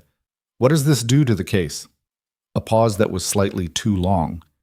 It weakens the authorization chain testimony, Varga said. Fennell was our clearest line between the shell company payments and Voss's direct knowledge and approval. Without him confirming those conversations, we're relying on financial forensics and circumstantial construction, which is still strong. It's strong, Varga said, but it's not the same as a cooperating insider who was in the room. Mara stood up. Her hip protested the movement, which she ignored. She walked to the window. The financial forensics on the VA account, she said. That's untouched. Completely untouched. Fennell's recantation doesn't affect the wire fraud counts. The money moved through documented channels with documented timestamps, and the VA account linkage is ironclad. So the federal charges hold. The federal charges hold. What's softer now is the conspiracy framing, establishing that this was deliberate and orchestrated rather than a series of accounting irregularities that could be attributed to mismanagement. She knew what that meant. Voss's lawyers had been building toward exactly this. If they couldn't get the evidence excluded, they would try to reframe the crime. Not fraud. Mismanagement. Not conspiracy. Systemic failure. Not a man who decided to steal $14 million from sick people. A man who made poor decisions under pressure and whose hospital had compliance gaps. The difference between those two framings was measured in decades of prison time. I need everything you have on the shell company registrations, Mara said. Not just what you shared with me before. The full forensic trace. Mara, I'm a witness, not a civilian. I know how to read financial documentation. A pause. I'll have Prescott send you the full package, Varga said. But I need you to understand, you testifying is the most important variable we have right now, not the documents. You. What you heard, what you documented, what you can tell a grand jury in your own words. I know that, Mara said. They're going to come at you hard. I know that too. She ended the call and stood at the window with the phone in her hand. The Portland morning was gray again, the brief clear weather gone, the rain back doing its patient work on the streets below. She watched a bus go past, a woman running with her hood up, a man standing in a doorway eating something out of a paper bag. She had 2 days. Prescott's package arrived by encrypted transfer at 9 a.m. 47 documents, spanning 4 years of financial records, shell company registrations, wire transfer logs, and forensic annotations. Mara cleared her kitchen table, made coffee, and worked through it for 6 hours with the methodical attention she had once given to logistics reports in conditions that made her current apartment seem extravagantly comfortable. What she found on the 31st document stopped her. It was a wire transfer log from 18 months ago, partially in the materials she had already seen, but this version was the unredacted forensic copy, which meant it included the routing metadata that the standard records didn't carry. The shell company payments from Apex Medical Solutions and its 2 sister entities had all been routed through a single intermediary account before dispersal. That was standard for this kind of fraud structure. A clearing account that obscured the direct line between origin and destination. What Mara was looking at now was the registration information for that clearing account.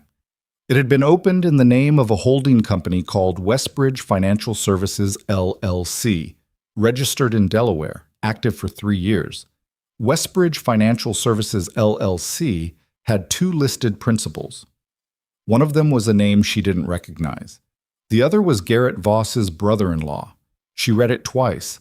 She checked the registration date, the address, the principal names against the other documents in the package. She pulled up the Delaware Division of Corporations records on her laptop, public access, no authentication required, and confirmed the registration independently in 4 minutes. Prescott's annotations on this document were minimal. Westbridge Financial, intermediary vehicle, principals under review, that was all. Under review meant they had seen it and hadn't finished tracing it. It didn't mean they understood what it was. She understood what it was. Voss's lawyers had spent the last several weeks arguing that the shell company structure was the result of systemic compliance failures, implying that multiple people at multiple levels had let things slip through, that there was no single architect, no deliberate design, that framing required the fraud to look diffuse, collaborative, accidental. A clearing account registered to a family member, opened 1 year before the first fraudulent invoice appeared, and maintained for the entire duration of the scheme. That was not a compliance failure. That was infrastructure. That was planning. And it had been sitting in the forensic package marked under review for weeks. She called Varga. "Westbridge Financial," she said without preamble. A beat. "We're still working the principal trace," Varga said. "I ran the Delaware registration. One of the principals is Voss's brother-in-law. Daniel Rourke, no relation to your agent, currently listed as a financial consultant, Portland address, licensed through the Oregon Division of Financial Regulation." Silence on the line. "We had the registration," Varga said slowly. "We hadn't completed the principal background yet. He opened that account 14 months before the first fraudulent invoice. He's been a licensed financial consultant for 9 years. He knew what he was building." She paused. "This is not a compliance failure. This is a construction. This is someone who sat down and designed a system before the money started moving." More silence. "Mara." Varga's voice had changed, something tightening in it, a controlled urgency. "If this holds, it holds. Pull his financial consultation client records. If he was managing the account actively, there will be communication records, there will be consultation fees, there will be—" "I need to make some calls," Varga said. "Right now. Can I call you back in an hour?" "Yes." She put the phone down. The rain on the windows, the coffee going cold on the table beside 47 documents. She had been a combat medic who learned that in complex situations, the thing that changed everything was rarely the largest piece. It was the small, specific piece that locked all the other pieces into meaning, the thing that made the structure visible. She had just found it. Varga called back in 50 minutes. "Daniel Voss?" He goes by his wife's maiden name professionally, which is why he didn't surface faster in the principal search, "has been subpoenaed," she said. "His financial records, his client communication files, and his phone records going back 4 years. Has he been contacted yet?" "His attorney called us at 11:15 this morning." A pause. "He wants to talk." Of course he did. A subpoena at 11:15, an attorney calling by 11:15, a man who had spent 4 years managing a clearing account for a fraud scheme, and who was now watching the legal structure he had been standing on develop significant cracks. "What kind of talk?" Mara said. "The kind where he has information about Fennell's recantation." That landed with weight. Voss's legal team approached Fennell directly, Varga said, not through formal channels, through an intermediary, a personal contact, who communicated a financial offer. $600,000 transferred to an offshore account, in exchange for the withdrawal of Fennell's cooperation testimony. Mara sat back. That was witness tampering, federal witness tampering, on a case that was already a federal criminal prosecution. That was not a motion or a recantation or a legal maneuver. That was Garrett Voss, from custody, reaching outside a jail facility to pay a witness to change his testimony, which meant he had used resources and communication channels while incarcerated that he was not supposed to have access to. "How did he do it from custody?" she said. "That's what we're still establishing. But Daniel, the brother-in-law, facilitated the transfer. He's the one who moved the money. And he appears to have decided in the last 2 hours that being the person who moved the money on a witness tampering transaction is a significantly worse position than being a cooperating witness on the original fraud. So Fennell's recantation is now evidence," Varga said, "not of Mara Calloway's unreliable testimony, of Garrett Voss directing witness tampering from a federal detention facility." She looked at the documents spread across her kitchen table. Everything Voss's lawyers had built in the past several weeks, the motions, the recantation, the strategy to reframe the fraud as mismanagement, had required Fennell's silence. Without Fennell, the authorization chain was circumstantial. Without Fennell, the jury might be uncertain enough to give Voss room. So Voss had reached out from jail and paid for that silence. And the person he had used to pay for it had just handed the entire transaction to federal prosecutors. "He did it again," Mara said. It wasn't surprise. It was the specific recognition of a pattern, the same logic that had walked into a hospital hallway with a gun. When Garrett Voss encountered a problem, he reached for the most direct solution available without fully calculating the cost of being caught. He had done it with the fraud. Systematic, yes, and organized, but ultimately built on the assumption that people wouldn't look closely enough. He had done it with her. He had done it again now. He kept making the same mistake. He kept underestimating the cost of being the kind of man who solved problems by eliminating them. "The grand jury," she said. "Still in 2 days," Varga said, "but the evidentiary picture has changed substantially." A pause. "I need to ask you something." "Ask." "Are you ready to go in there and say what you heard in that hallway with the same clarity and the same certainty you've had from the beginning? Because they're going to try to use the PTSD motion, even though it was denied, as a line of cross-examination. They can't exclude your testimony, but they can still challenge your credibility in front of the jury." Mara thought about the supply closet on the 3rd floor that smelled like antiseptic and cardboard. She thought about 6 sessions at a VA counseling center in 2014, being honest in a room with someone whose job was to help her process things she had been carrying.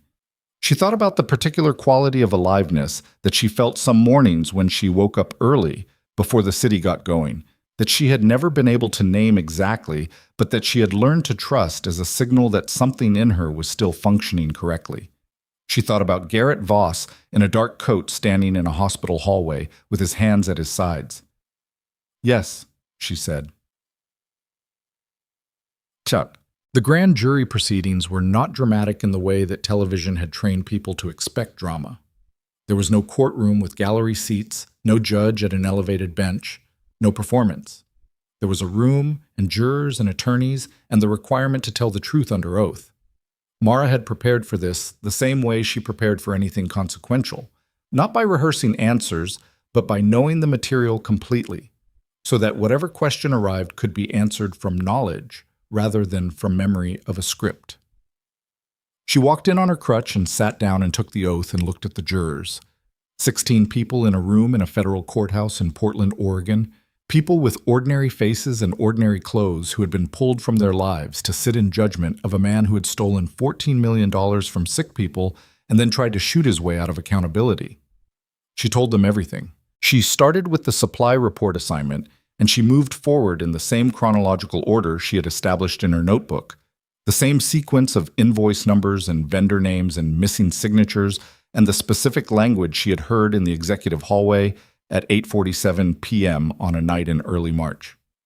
She told it without emotion and without performance and without anything that was not the event itself, because the event itself, told plainly and completely and in sequence, was sufficient. When Voss's attorney tried the credibility challenge, gentle at first, building toward the VA records, she answered without hesitation. "You sought counseling for combat-related stress responses in 2014, he said. "I attended 6 sessions at a VA counseling center in 2014, she said. "Yes. "And you discussed with that counselor a tendency to perceive threat in ambiguous situations. "I discussed specific triggers related to combat experience. Those are clinical and specific." She held his eyes. The executive hallway at 8:47 p.m. was not an ambiguous situation. I heard a conversation about moving fraudulent funds through an emergency allocation account. 3 weeks later, a man who worked in that hallway shot me 5 times in a hospital corridor. She paused one beat. If that's what PTSD looks like, it has an unusually high rate of external corroboration. The room was quiet. The attorney moved to a different line of questioning. She was in the room for 3 hours. When she walked out, Varga was waiting in the corridor. She didn't ask how it had gone, which told Mara she already knew. They walked down the hallway together without talking, and Mara's crutch made its regular sound on the courthouse floor, and outside the glass doors at the end of the corridor, Portland was doing what it did. Gray, functional, indifferent to the weight of what any individual person was carrying through it. "There's something else," Varga said. Mara looked at her. "The board members. The 2 who resigned." She paused. "One of them, Patricia Sherwood, 20 years on the Hargrove board, agreed to a proffer session this morning. She's been represented by independent counsel, not Voss's firm." Another pause. She's been keeping records. Mara stopped walking. What kind of records? Minutes, Varga said. Board meeting minutes. Unofficial, personal ones she kept separately from the official record, going back 6 years. She looked at Mara. 3 board meetings in which Voss presented the financial irregularities as a restructuring strategy and explicitly asked the board members present not to record them in the official minutes. 6 years. 2 years before even the earliest fraudulent invoice Mara had found. The board knew from the beginning, Mara said. At least 4 of them did. At least, Varga's voice was careful. Sherwood is prepared to testify that she raised concerns internally twice, and that both times Voss told her the strategy had been reviewed by legal counsel and was compliant. Was it? No, there's no record of any such legal review. The outside counsel Hargrove retained for governance work has confirmed they were never consulted on the procurement restructuring. Mara thought about what that meant. The fraud had been presented to a board as a legal strategy. The board members who questioned it had been told it was reviewed and cleared. Some of them had believed it and stayed quiet. Some had possibly suspected it wasn't true and stayed quiet anyway. And Voss had known, the entire time, that the institutional structure around him was functioning as a buffer. Layers of plausible deniability and unchallenged authority between himself and anyone who might look directly at what he was doing. Until a nurse in a supply closet on the 3rd floor started looking at invoices. Sherwood's records, Mara said, combined with the Westbridge financial trace, combined with Fennell's original testimony, which is now back in play because the recantation is itself evidence of tampering. She was working through it, assembling the pieces. What does the full case look like now? Varga was quiet for a moment. Like something that's going to be very difficult to defend, she said. The trial date was set for 7 months out. In those 7 months, things happened in sequence. Daniel Voss, the brother-in-law, Westbridge Financial, the man who had moved the witness tampering payment, formally cooperated with the federal investigation and provided a complete account of his role in the clearing account structure, including records of his direct communications with Garrett Voss over 4 years.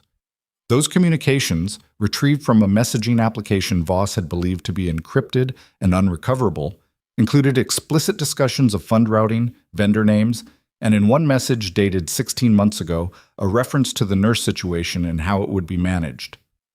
That message was 3 words. She gets handled. It had been sent the day after Mara's meeting with Purcell. Lucas Fennell's recantation was formally reversed.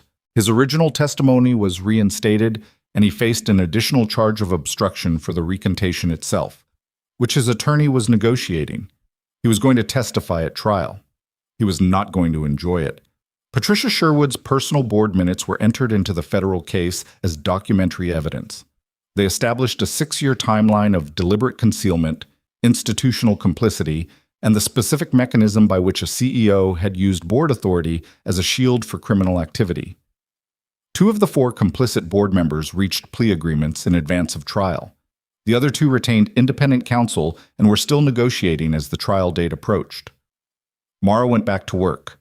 Not to the trauma wing, not yet, and maybe not ever in the same capacity, because her hip had opinions about 12-hour shifts that she was learning to accept rather than argue with. She went back to Hargrove in a different role, as a temporary consultant to the new compliance director, a woman named Andrea Foss who had been brought in from a health system in Minnesota specifically because she had no history with Hargrove and no relationships to protect. She spent her days reviewing systems and documenting gaps and helping build the framework that should have been there for years. It was slower work than clinical nursing, less immediate, less viscerally clear in its results. But she understood its value in a way she hadn't before. Or rather, she had always understood it abstractly, and now she understood it as the specific difference between $14 million leaving a hospital undetected and someone noticing an invoice. Hadley found her eating lunch alone in the cafeteria one afternoon, 2 months before the trial. "How's the hip?" he said, sitting down across from her. "Annoying." "Specific pain or general?" "Specific, the iliac crest. Some mornings it doesn't want to, She stopped. "I'm managing." He looked at her. He had the expression he sometimes had, the one she had learned over 11 years to recognize as him, working up to saying something he had been carrying for a while. "What?" she said. "The hallway," he said, "where it happened. The interim administration there's been discussion about what to do with it, architecturally. Some people think it should be redesigned." She looked at him. "Some people think it shouldn't be changed," he said. She thought about the hallway, the fluorescent panels, the acoustic tile, the sprinkler heads, the floor that had her blood on it until someone with a cleaning cart and a job to do had made it clean again. "Leave it," she said. He waited. "Leave it the way it is," she said. "It's a hallway. It's supposed to be a hallway. People walk through it on the way to somewhere they need to be." He nodded. They ate their lunch. 3 weeks before the trial, Voss's legal team filed a motion. Not a procedural motion, not another attempt to exclude evidence. A motion to enter a guilty plea on a reduced set of charges, contingent on prosecutorial agreement to a sentencing cap. Varga called Mara at 7 in the evening. "He wants to plead," she said. "I know," Mara said. "How do you know?" "Because the communications records came in last week and one of them has him telling his brother-in-law to fix it before it gets worse. That was 14 months ago. It didn't get fixed. It got worse." She paused. "What are they offering?" "Guilty on 7 of 14 counts, federal fraud, wire fraud, the VA account violations, asking for a 15-year cap with possibility of parole at 10. And the attempted murder charge." Silence. "They're asking for it to be charged as aggravated assault," Varga said. Mara looked at the wall of her apartment. The crayon drawing was still there. She had taken it from the hospital room and pinned it above her desk, slightly lopsided in its frame, the superhero cape tilted at an angle that was probably not aerodynamically sound. "No," she said. "Mara, he walked into a hospital hallway and shot me 5 times and left me on the floor. That is not aggravated assault. That is attempted murder, and it should be charged as attempted murder. And I will testify to every detail of those 5 shots in an open courtroom in front of a jury and a judge and whoever else is in the room." She paused. "Tell them no." A long pause. "You understand that if we decline and he withdraws the plea, we go to trial on all 14 counts, and there's no guarantee?" "Kathleen," she said. It was the first time she had used Varga's first name. "Tell them no." She heard Varga breathe once, slowly. "Okay," she said. The call ended. Mara sat in her apartment with the phone in her lap and the rain on the windows and the quiet that was not quite peace but was something functional and forward-facing, and she thought about what she had just done and whether it was right, and she thought it was, and she stayed with the uncertainty of that long enough to be honest about it. Then, at 9:15 the following morning, Varga called back. "He withdrew the plea offer," she said. "I know. Trial starts in 3 weeks. I know. There's one more thing. A pause. A different quality of pause than the ones before. Something that made Mara sit up straighter. We pulled the complete communication logs from Voss's detention facility, the authorized and unauthorized channels. And? He's been in contact with someone we didn't know about, Varga said slowly.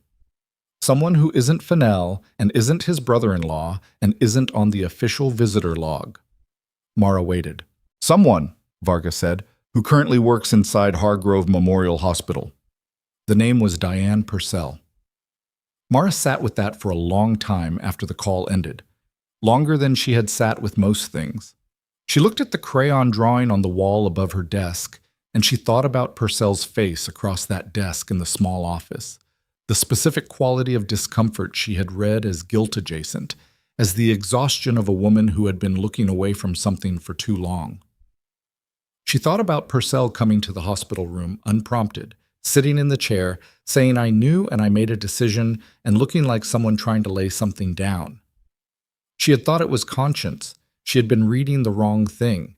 20 years at Hargrove. 2 years to retirement. A woman who had told Mara to drop her questions and had then, what exactly? Called someone? Sent a message through a channel she thought was secure? The communications had been going through a personal messaging application, Varga had said, which explained why they hadn't surfaced in the initial review of Purcell's work devices. Mara thought about the shift log modifications. Fennell's administrative account, Rourke had said, but Fennell had needed to know which records to modify and when. Someone had to have told him when Mara's questions had escalated from routine to dangerous. Someone who knew about the coverage assignment because she had personally made it. The weight of it wasn't anger. It was something more specific. The recognition of a failure she had made in reading a person, and the particular cost of that failure, and the way it sat against everything she thought she understood about how people chose between safety and integrity when the stakes were real. She called Varga back. "How long?" she said. "The communication records go back 4 years. She's not a principal. She didn't have access to the financial systems. She wasn't in the authorization chain, but she knew the broad structure.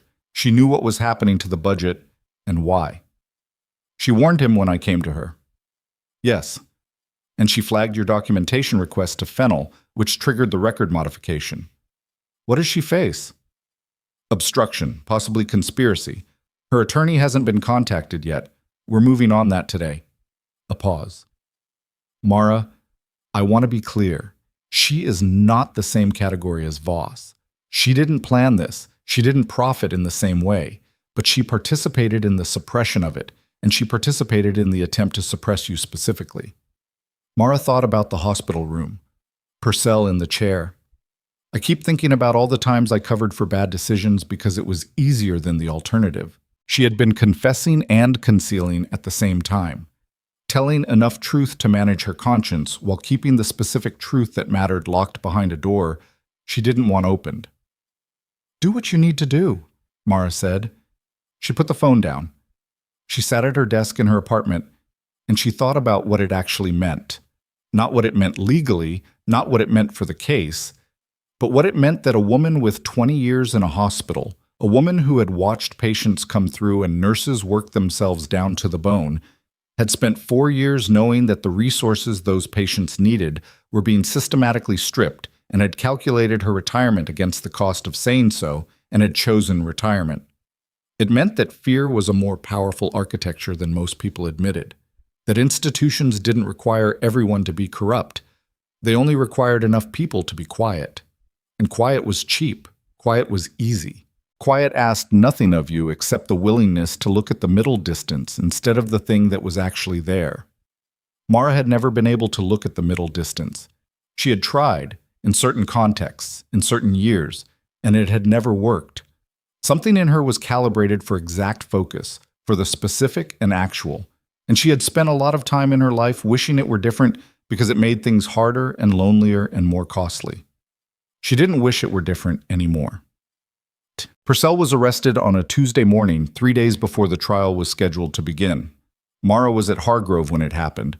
She was working with Andrea Foss on the compliance documentation, sitting at a conference table with a stack of vendor policy drafts. And she heard about it from Hadley, who texted her 2 words. Purcell. Arrested. She read the text and put her phone face down on the table and went back to the vendor policy draft. Foss looked at her from across the table. She was a perceptive woman, Foss. She had that quality in the people who were good at compliance work, an attention to what wasn't being said that was as sharp as her attention to what was. "You okay?" she said. "Yes," Mara said, and then, because Foss had earned more than a monosyllable, "Someone I thought I understood. Turned out I didn't." Foss looked at her for a moment. "That happens more often in these situations than people expect." "I know," Mara said. I read the remorse as real." "Maybe it was," Foss said. "The 2 things aren't mutually exclusive. People can be genuinely sorry and still have done the thing." Mara thought about that for the rest of the afternoon. The trial began on a Thursday in October. Portland had gone into its full autumn. The trees along the courthouse street stripped down to their essential shapes. The sky, the particular flat gray of the Pacific Northwest in the season before winter. The air cold enough to see your breath. Mara walked up the courthouse steps with her crutch. She was down to one now, the hip progressing the way Hadley had guardedly predicted. And she walked through the security screening and down the corridor to the courtroom where Garrett Voss had been waiting for this moment for 8 months. He looked smaller than she remembered. That was the first thing she noticed, sitting in the witness waiting area before she was called. She could see him through the small window in the courtroom door. The back of his head, the line of his shoulders in the suit his lawyers had selected for him, the careful posture of a man who had been coached on how to appear. He had been a physically imposing presence in the executive halls of Hargrove. Here, seated at a defendant's table with federal charges arranged against him like furniture in a room he couldn't leave, he occupied the specific diminishment of a person whose authority had been entirely structural. Remove the structure, and there was just a man who had made choices and was now being asked to account for them. She had seen that before. Not here, not in a courthouse, in other rooms, other contexts. The particular deflation that happened to people who had confused the position they held with the person they were. Varga had prepared her for 3 days of cross-examination. She had prepared herself for longer. When she was called and walked into the courtroom and took the stand, she did what she always did when she entered a space that required full attention.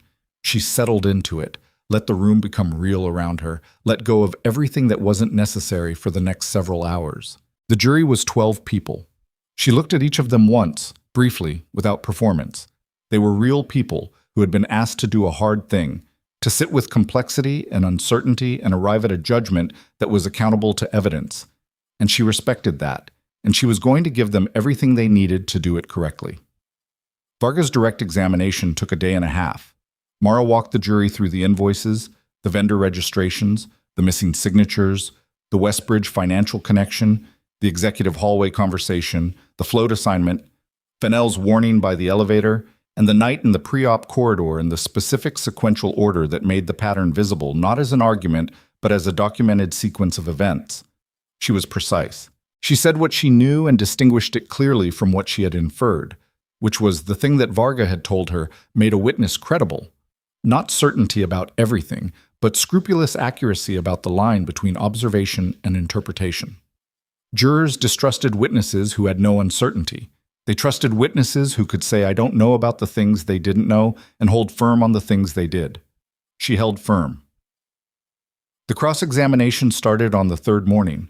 Voss's lead attorney was a man named Elliot Marsh, who was good at his job in the specific way that very expensive defense attorneys were good at their jobs. He didn't attack frontally, he circled. He introduced small doubts and let them accumulate. He asked questions whose purpose was not the answer, but the framing.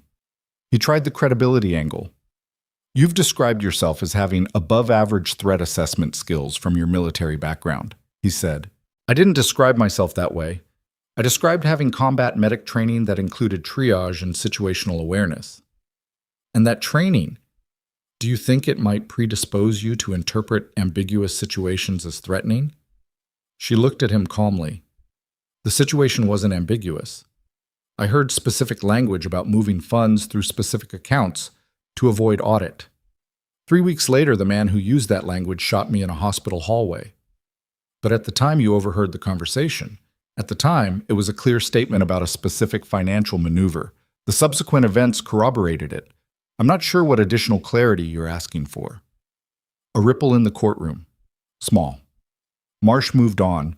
He tried the unauthorized access argument, which was weaker now than it had ever been, but which he was obligated to pursue because it was in the original motions.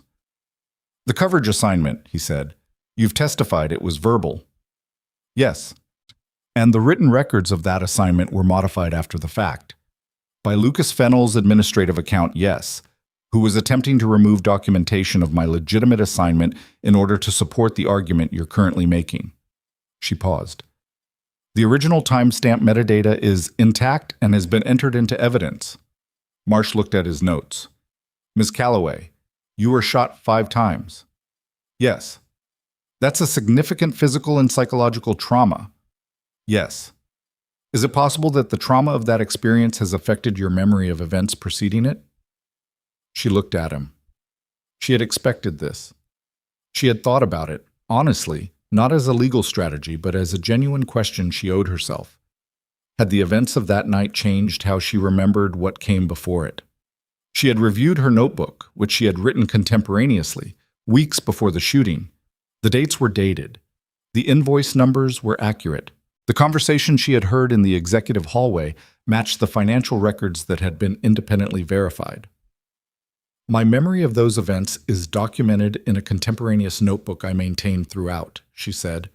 The entries predate the shooting by weeks. You have copies. The jury has copies. She held his eyes. My memory is consistent with the physical evidence, the financial forensics, and the testimony of 3 corroborating witnesses. If my recollection had been distorted by trauma, it would diverge from those sources. It doesn't. Marsh sat down. The redirect was brief. Varga asked 3 questions, each one tightening what had already been established. She was thorough and efficient, and she didn't belabor what the jury had already understood. When it was over, Mara walked off the stand and back to her seat, and she felt something release in her chest. Not triumph, nothing as clean as that, but the specific relief of having done a hard thing completely and without compromise, of having said the true thing in a room where someone had spent considerable resources trying to make the true thing seem uncertain. Voss testified in his own defense on the 7th day. His attorneys had clearly debated this and decided the alternative was worse, that sitting silent while the prosecution built its case looked more like guilt than the risk of putting him on the stand. He was composed when he took the oath. He was well prepared. He had the practiced, measured voice of a man who had spent years in boardrooms and donor events being believed. He described the shell company structure as a financial management strategy that had been implemented by his finance team without his full oversight.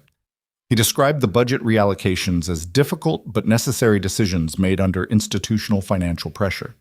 He described the evening in the pre-op corridor as a confrontation that had spiraled out of his control, that he had been frightened, that he had not been in his right mind, that what happened was not who he was.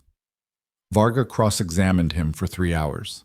She moved through the Westbridge financial records with the patience of someone who had been doing this for 22 years. Each document placed in front of him, each communication log read into the record, each instance where his stated account diverged from the documented reality, noted without drama, without flourish, just placed there for the jury to see. She read the message. The 3 words. She gets handled. Can you explain, Varga said, what you meant when you sent this message to the Westbridge financial account 14 months ago? He said something about operational shorthand, about the pressures of running a large institution. The message was sent the day after Nurse Calloway raised concerns with her supervisor, Varga said. You've testified you weren't aware of her concerns at that point. A pause. I may have been made aware in passing. Through what channel? Another pause. Varga moved on, but she didn't need to press it. The jury had already seen the gap between the 2 statements. They had been watching gaps for 7 days. They knew what a gap looked like. Closing arguments ran through the 9th day. Mara sat in the gallery and listened to both of them. Varga's structured, methodical, building its case like a well-constructed document, everything in its place, the evidence doing the work that evidence was supposed to do. Marsh's more agile, more rhetorical, searching for the seams in the prosecution's account and finding fewer than he had hoped.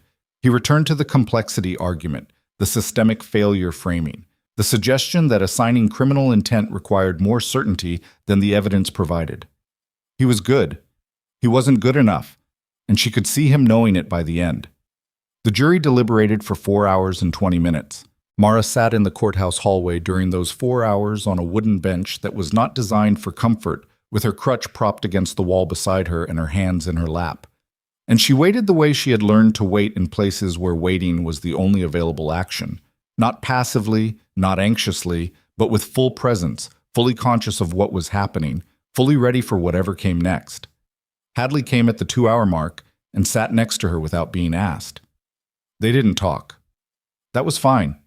It was what the situation called for. At hour 4, Varga appeared at the end of the hallway and walked toward them, and her face said everything before she said any of it. Guilty. All 14 counts. Attempted murder in the 1st degree. Federal wire fraud, 14 counts. Conspiracy to commit healthcare fraud. Obstruction of justice. Witness tampering. Theft of federal healthcare funds. 11 VA account violations. Every charge. Not one concession, not one compromise. The jury had needed 4 hours and 20 minutes to agree on all of it. Sentencing was 60 days later. The courtroom on that morning was full in a way it hadn't been during the trial. reporters, hospital staff who had taken the day, a handful of former patients who had somehow found out and come anyway, which was the kind of thing that happened and that Mara didn't know how to process gracefully, so she just acknowledged it and kept moving forward. She had been asked to make a victim impact statement. She had written it and then rewritten it 4 times, which was unusual for her. She didn't typically struggle with what she wanted to say. The difficulty was that she had a lot of things she could say, and the question was which ones were true in the most complete sense, which ones would still be true in 10 years when she looked back at them. She stood up. She had left the crutch under her chair. She could stand without it now for measured periods, with some attention paid to her weight distribution.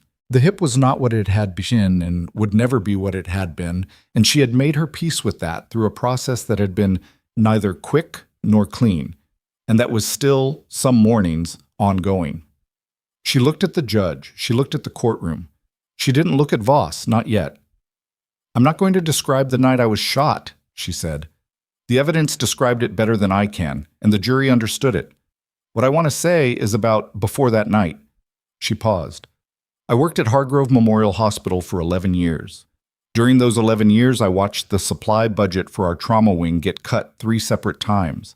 I watched deferred maintenance go unaddressed. I watched nurses ration supplies they should have had in sufficient quantity because the inventory minimums kept dropping. I raised concerns through appropriate channels and was told to drop them. I was moved out of my regular position when I didn't." She kept her voice even, not flat, even, which was different. The people who used that hospital, who trusted it during the worst moments of their lives, deserved better than they got. Not because the staff failed them, but because the resources they were entitled to had been systematically redirected for private enrichment. She looked at Voss then. He was sitting very still in his chair, the composed posture gone now, replaced with something that was neither defiance nor remorse, but was the specific exhaustion of a person who had spent a year being publicly dismantled. "You decided I was a problem to be managed," she said. "You sent a message about handling me, and then you walked into a hospital hallway, and you shot me 5 times, and you stepped over me and walked away. And I think you believed that was the end of it. I think you believed that people like me, nurses, administrators, the staff you passed in the hallways every day, I think you believed we were interchangeable, that one person noticing something could be neutralized, and after that, things would return to normal." She let the silence sit for one moment. "The problem with that logic," she said, "is that it requires everyone to be replaceable and no one to have memory. And the people who work in hospitals, the people who spend their careers in buildings like that one, we remember what the shelves looked like before the cuts. We remember what we could do for patients and when we stopped being able to do it. We notice, we document, and eventually some of us say something." She turned back to the judge. "I'm asking for a sentence that reflects the full scope of what this was, not just the night in the hallway, though that should be accounted for completely, but the years before it. The deliberate, systematic decision to treat sick people as a resource to be extracted from rather than a population to be served. That decision had a human cost. I was part of that cost, but I wasn't the largest part." She paused. "The largest part was everyone who came through those doors, while the resources they needed were somewhere else." She sat down. The courtroom was very quiet. Dumbet. The judge took 40 minutes to deliver the sentence. She was a woman in her 60s named Honorable Patricia Wren, who had been on the federal bench for 19 years and who had the manner of someone who had heard everything and remained consistently unimpressed by attempts to minimize the thing being sentenced. She went through the counts in order. Her language was measured and specific, which was its own kind of severity. She didn't perform anger. She just stated consequences, which landed harder. Garrett Voss received 22 years in federal prison without the possibility of parole for the first 15. The attempted murder charge carried a mandatory minimum that the judge applied without reduction. The fraud, obstruction, and tampering charges were stacked consecutively on the violent offense, not concurrently. He would be 68 years old at his first parole hearing. He was led out of this courtroom in handcuffs, and the moment he cleared the door, it was as if the pressure in the room changed. A collective exhale, slow and ragged, from people who had been holding something tightly for a very long time. Lucas Fennell received 4 years and 3 months, with the obstruction charge added to his original cooperation agreement violation. He would serve it at a minimum security facility. He had provided substantial assistance to the prosecution, and the sentence reflected that, which Mara found not entirely satisfying but understood as the cost of building a case that held. Diane Purcell received 18 months, suspended to 6 with significant community service and a permanent bar from healthcare administration. She had cooperated after her arrest, and her cooperation had been genuine. She had provided the full account of her communications with Voss's network, including the specific messages she had sent and when. Her attorney had argued, not inaccurately, that she was a woman who had made a series of choices rooted in fear of institutional retaliation. The judge had acknowledged that and sentenced accordingly, with a statement that being afraid of consequences did not transfer the moral weight of a choice to someone else. The 2 board members who had gone to trial, who had retained independent counsel and fought the charges, were convicted on 2 counts each of conspiracy to commit fraud and received 3 years and 1 year respectively. The 2 who had plea bargained received probation and substantial fines. The accounting firm that had processed the shell company payments faced a separate federal case. That one was still moving through the system. The total restitution ordered was $14,240,000 to be returned to Hargrove Memorial Hospital's Patient Care Operating Fund. Outside the courthouse, the Portland afternoon was cold and clear. One of those November days that arrived occasionally and without warning, the sky a specific bright gray that was not quite blue, but was close enough to feel generous. Mara stood on the courthouse steps. Hadley was beside her. Varga was behind them, talking to Prescott. Rourke was on her phone somewhere, which was where Rourke always was. There were cameras at the bottom of the steps. She was going to talk to them. She had decided that during the sentencing, not as a performance but as a decision, that the things she had said in that courtroom deserved to be said in a larger room, because the problem of Hargrove was not a unique problem. The particular mechanics of it were specific, but the underlying architecture, the way silence was institutionalized, the way accountability was made into a career risk, the way the people closest to the actual work of an institution were the last ones consulted about its integrity, that was not specific to one hospital in one city. She would say what she had to say carefully and without drama, and then she would stop saying it, because there was work to do, and the work was more important than the talking about the work. "Ready?" Hadley said. She looked at him. 11 years of working beside this man. She had never been easy to work with, she knew that, had always known it, had accepted it as part of the cost of being who she was. Too direct, too precise, too unwilling to accept approximations when exact was available. She had made his professional life harder in certain ways and more supported in others, and she thought the balance probably came out reasonable. "Yes," she said. She went down the steps. In the weeks after the sentencing, Andrea Foss offered her a permanent position, Chief Compliance and Ethics Officer, newly created, full institutional authority over procurement auditing, vendor oversight, and financial control systems. It came with a seat at the leadership table, which she had thoughts about. She asked for a week to consider it. She spent the week going to her physical therapy appointments, which she had been doing 3 times a week for 4 months, and which had progressed from deeply unpleasant to merely inconvenient, which counted as progress. She walked through the trauma wing on the Tuesday of that week, not as a consultant, not as an official anything, just walked through it the way she had walked through it for 11 years, looking at the supply carts, the medication dispensers, the treatment rooms. The shelves were full, not extravagantly. This was still a hospital operating under budget constraints that had nothing to do with fraud, just the ordinary financial pressure of keeping a large institution running. But the trauma supplies were at their proper minimums. The maintenance backlog had been addressed. The things that should have been there were there. She stood in the hallway outside the trauma bay for a moment and thought about what it had cost to get to this particular state of ordinary adequacy. She thought about the people who had come through this floor in the past 4 years whose care had been affected by the shortfall. She thought about the ways that harm at that scale was diffuse and hard to see and easy to attribute to other causes, to patient complexity, to system limitations, to the general difficulty of medicine, rather than to a man who had redirected their resources into a Delaware clearing account. She took the job. She started on a Monday in December. in an office she had been given on the second floor with a window that looked out onto the hospital's small interior courtyard. Bare trees this time of year, a bench nobody was sitting on. The ordinary quiet of a space designed for no particular purpose except to be outside while being inside. She set up her desk the way she set up everything, efficiently, without excess. Her notebook, the third one by now, the earlier two in a secure box at home, went in the top drawer. A whiteboard for the wall. A good lamp. The crayon drawing she taped above the desk, the same way she had taped it in the hospital room and then in her apartment.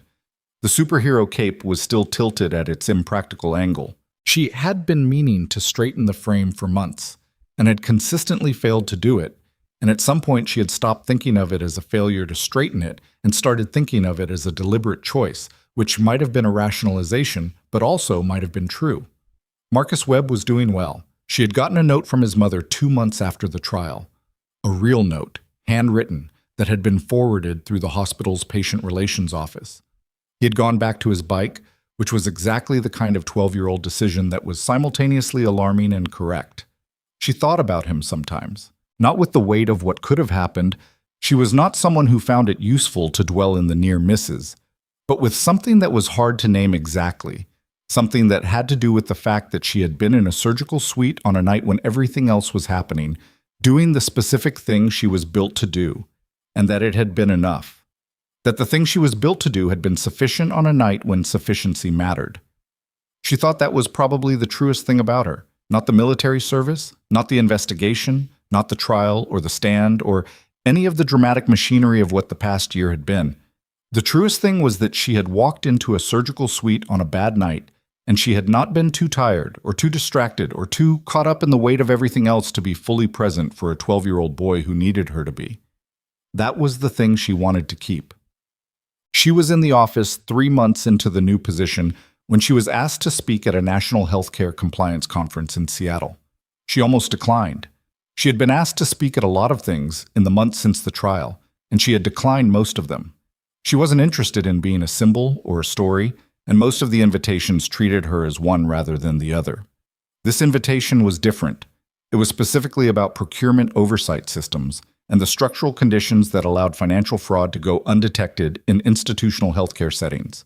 It was a room full of compliance officers and administrators, and it wanted her to talk about process, what she had noticed, how she had documented it, what the gaps were in the standard oversight systems that allowed this kind of fraud to operate for years. That she could do. She prepared for 3 days. She brought the documentation, the sanitized and legally cleared versions, cleared through Varga's office, and she built a presentation that was not about her story, but about the mechanics, the specific, the actionable, the things that could be changed in procurement policy and authorization requirements that would make what Voss had done harder to do and easier to catch. She stood at a podium in a conference room in Seattle in front of 212 people who did the same kind of work she now did, and she said, "The thing that made this fraud possible for 4 years was not a failure of individual judgment on the part of a single person. It was a structural assumption, the assumption that the people closest to the work were the least equipped to evaluate the institutional health of the system they were working in. The nurses, the floor staff, the people who ordered supplies and noticed when the shelves were thin, they knew. They knew before any auditor, before any board member, before any external review. They knew because they worked inside the consequences of the decisions that were being made." She paused. "Compliance systems that don't include a formal, protected, genuinely consequence-free channel for frontline staff to raise financial concerns are compliance systems that are asking to be defrauded. Not because the people at the top are necessarily corrupt, but because the people at the bottom who see things have no reason to believe that seeing things will be anything other than a career risk." She looked out at the room. "Build the channel," she said. Make it real. Make it protected. And then, and this is the part most systems get wrong, actually listen to what comes through it." The room was quiet for a moment after she finished. Then it wasn't. She flew back to Portland on a Thursday afternoon. The flight was an hour, and she spent it looking out the window at the Pacific Northwest from altitude. The brown and green of it in winter, the rivers visible from above as silver threads through the landscape, the coast appearing briefly before the cloud cover closed back in. She had a physical therapy appointment the next morning. She had a meeting with Foss in the afternoon about the new vendor authorization protocols she had drafted. She had dinner with Hadley on Friday. They did this roughly monthly, had been doing it for a year now, the kind of dinner where neither of them made much effort at conversation because the effort wasn't needed. She had work to do. She had a lot of work to do, and the work mattered, and she was the person doing it, and those three things together were enough. The plane descended through the cloud cover and Portland appeared below. The bridges over the Willamette, the green grid of it, the gray specific light that was not beautiful in the conventional sense but was real and consistent, and hers in the way that a place becomes yours, not through sentiment, but through the accumulation of ordinary mornings in it. She landed. She gathered her bag from the overhead compartment and walked off the plane with her crutch. She still used it in airports, which were large and uneven and not worth the pain of proving something to nobody. And she walked through the terminal and out through the sliding doors into the cold Portland air. She had survived 5 gunshots and a cardiac arrest, and 8 months of legal proceedings, and the specific weight of being the person who had decided to say something when saying something was the kind of choice that had a cost. She had done all of it imperfectly. She had made errors in reading people, had misjudged Purcell, had spent weeks being frightened in a way she hadn't fully acknowledged to herself, because acknowledging it would have felt like permission for it to slow her down. She had leaned on Hadley more than she liked to admit. She had had nights in the recovery period that she would not describe to anyone. She had taken 4 attempts to write a victim impact statement because she had cried through the first 3, which had surprised her considerably. None of that was the story people told about her. She had learned that the story people told about you and the person you actually were occupied different spaces, and that defending the gap between them was exhausting and ultimately unnecessary. The people who mattered knew the difference. The people who didn't know the difference were working from a version of her that served their need for a particular kind of story. The soldier, the whistleblower, the woman who couldn't be stopped. And she could not control what people needed. She could only be, as precisely as possible, the actual thing. A woman who had noticed missing signatures on invoices. A woman who had written it down. A woman who had been told, in 100 different ways, that noticing was not her job, that staying quiet was the sensible choice, that her assessment of the situation was probably colored by something other than the situation itself, and who had found, each time she was told this, that she was constitutionally unable to make herself believe it. The taxi was cold inside in the way of cars in November. The driver asked if she wanted the heat up. She said yes. She looked out the window at Portland going past.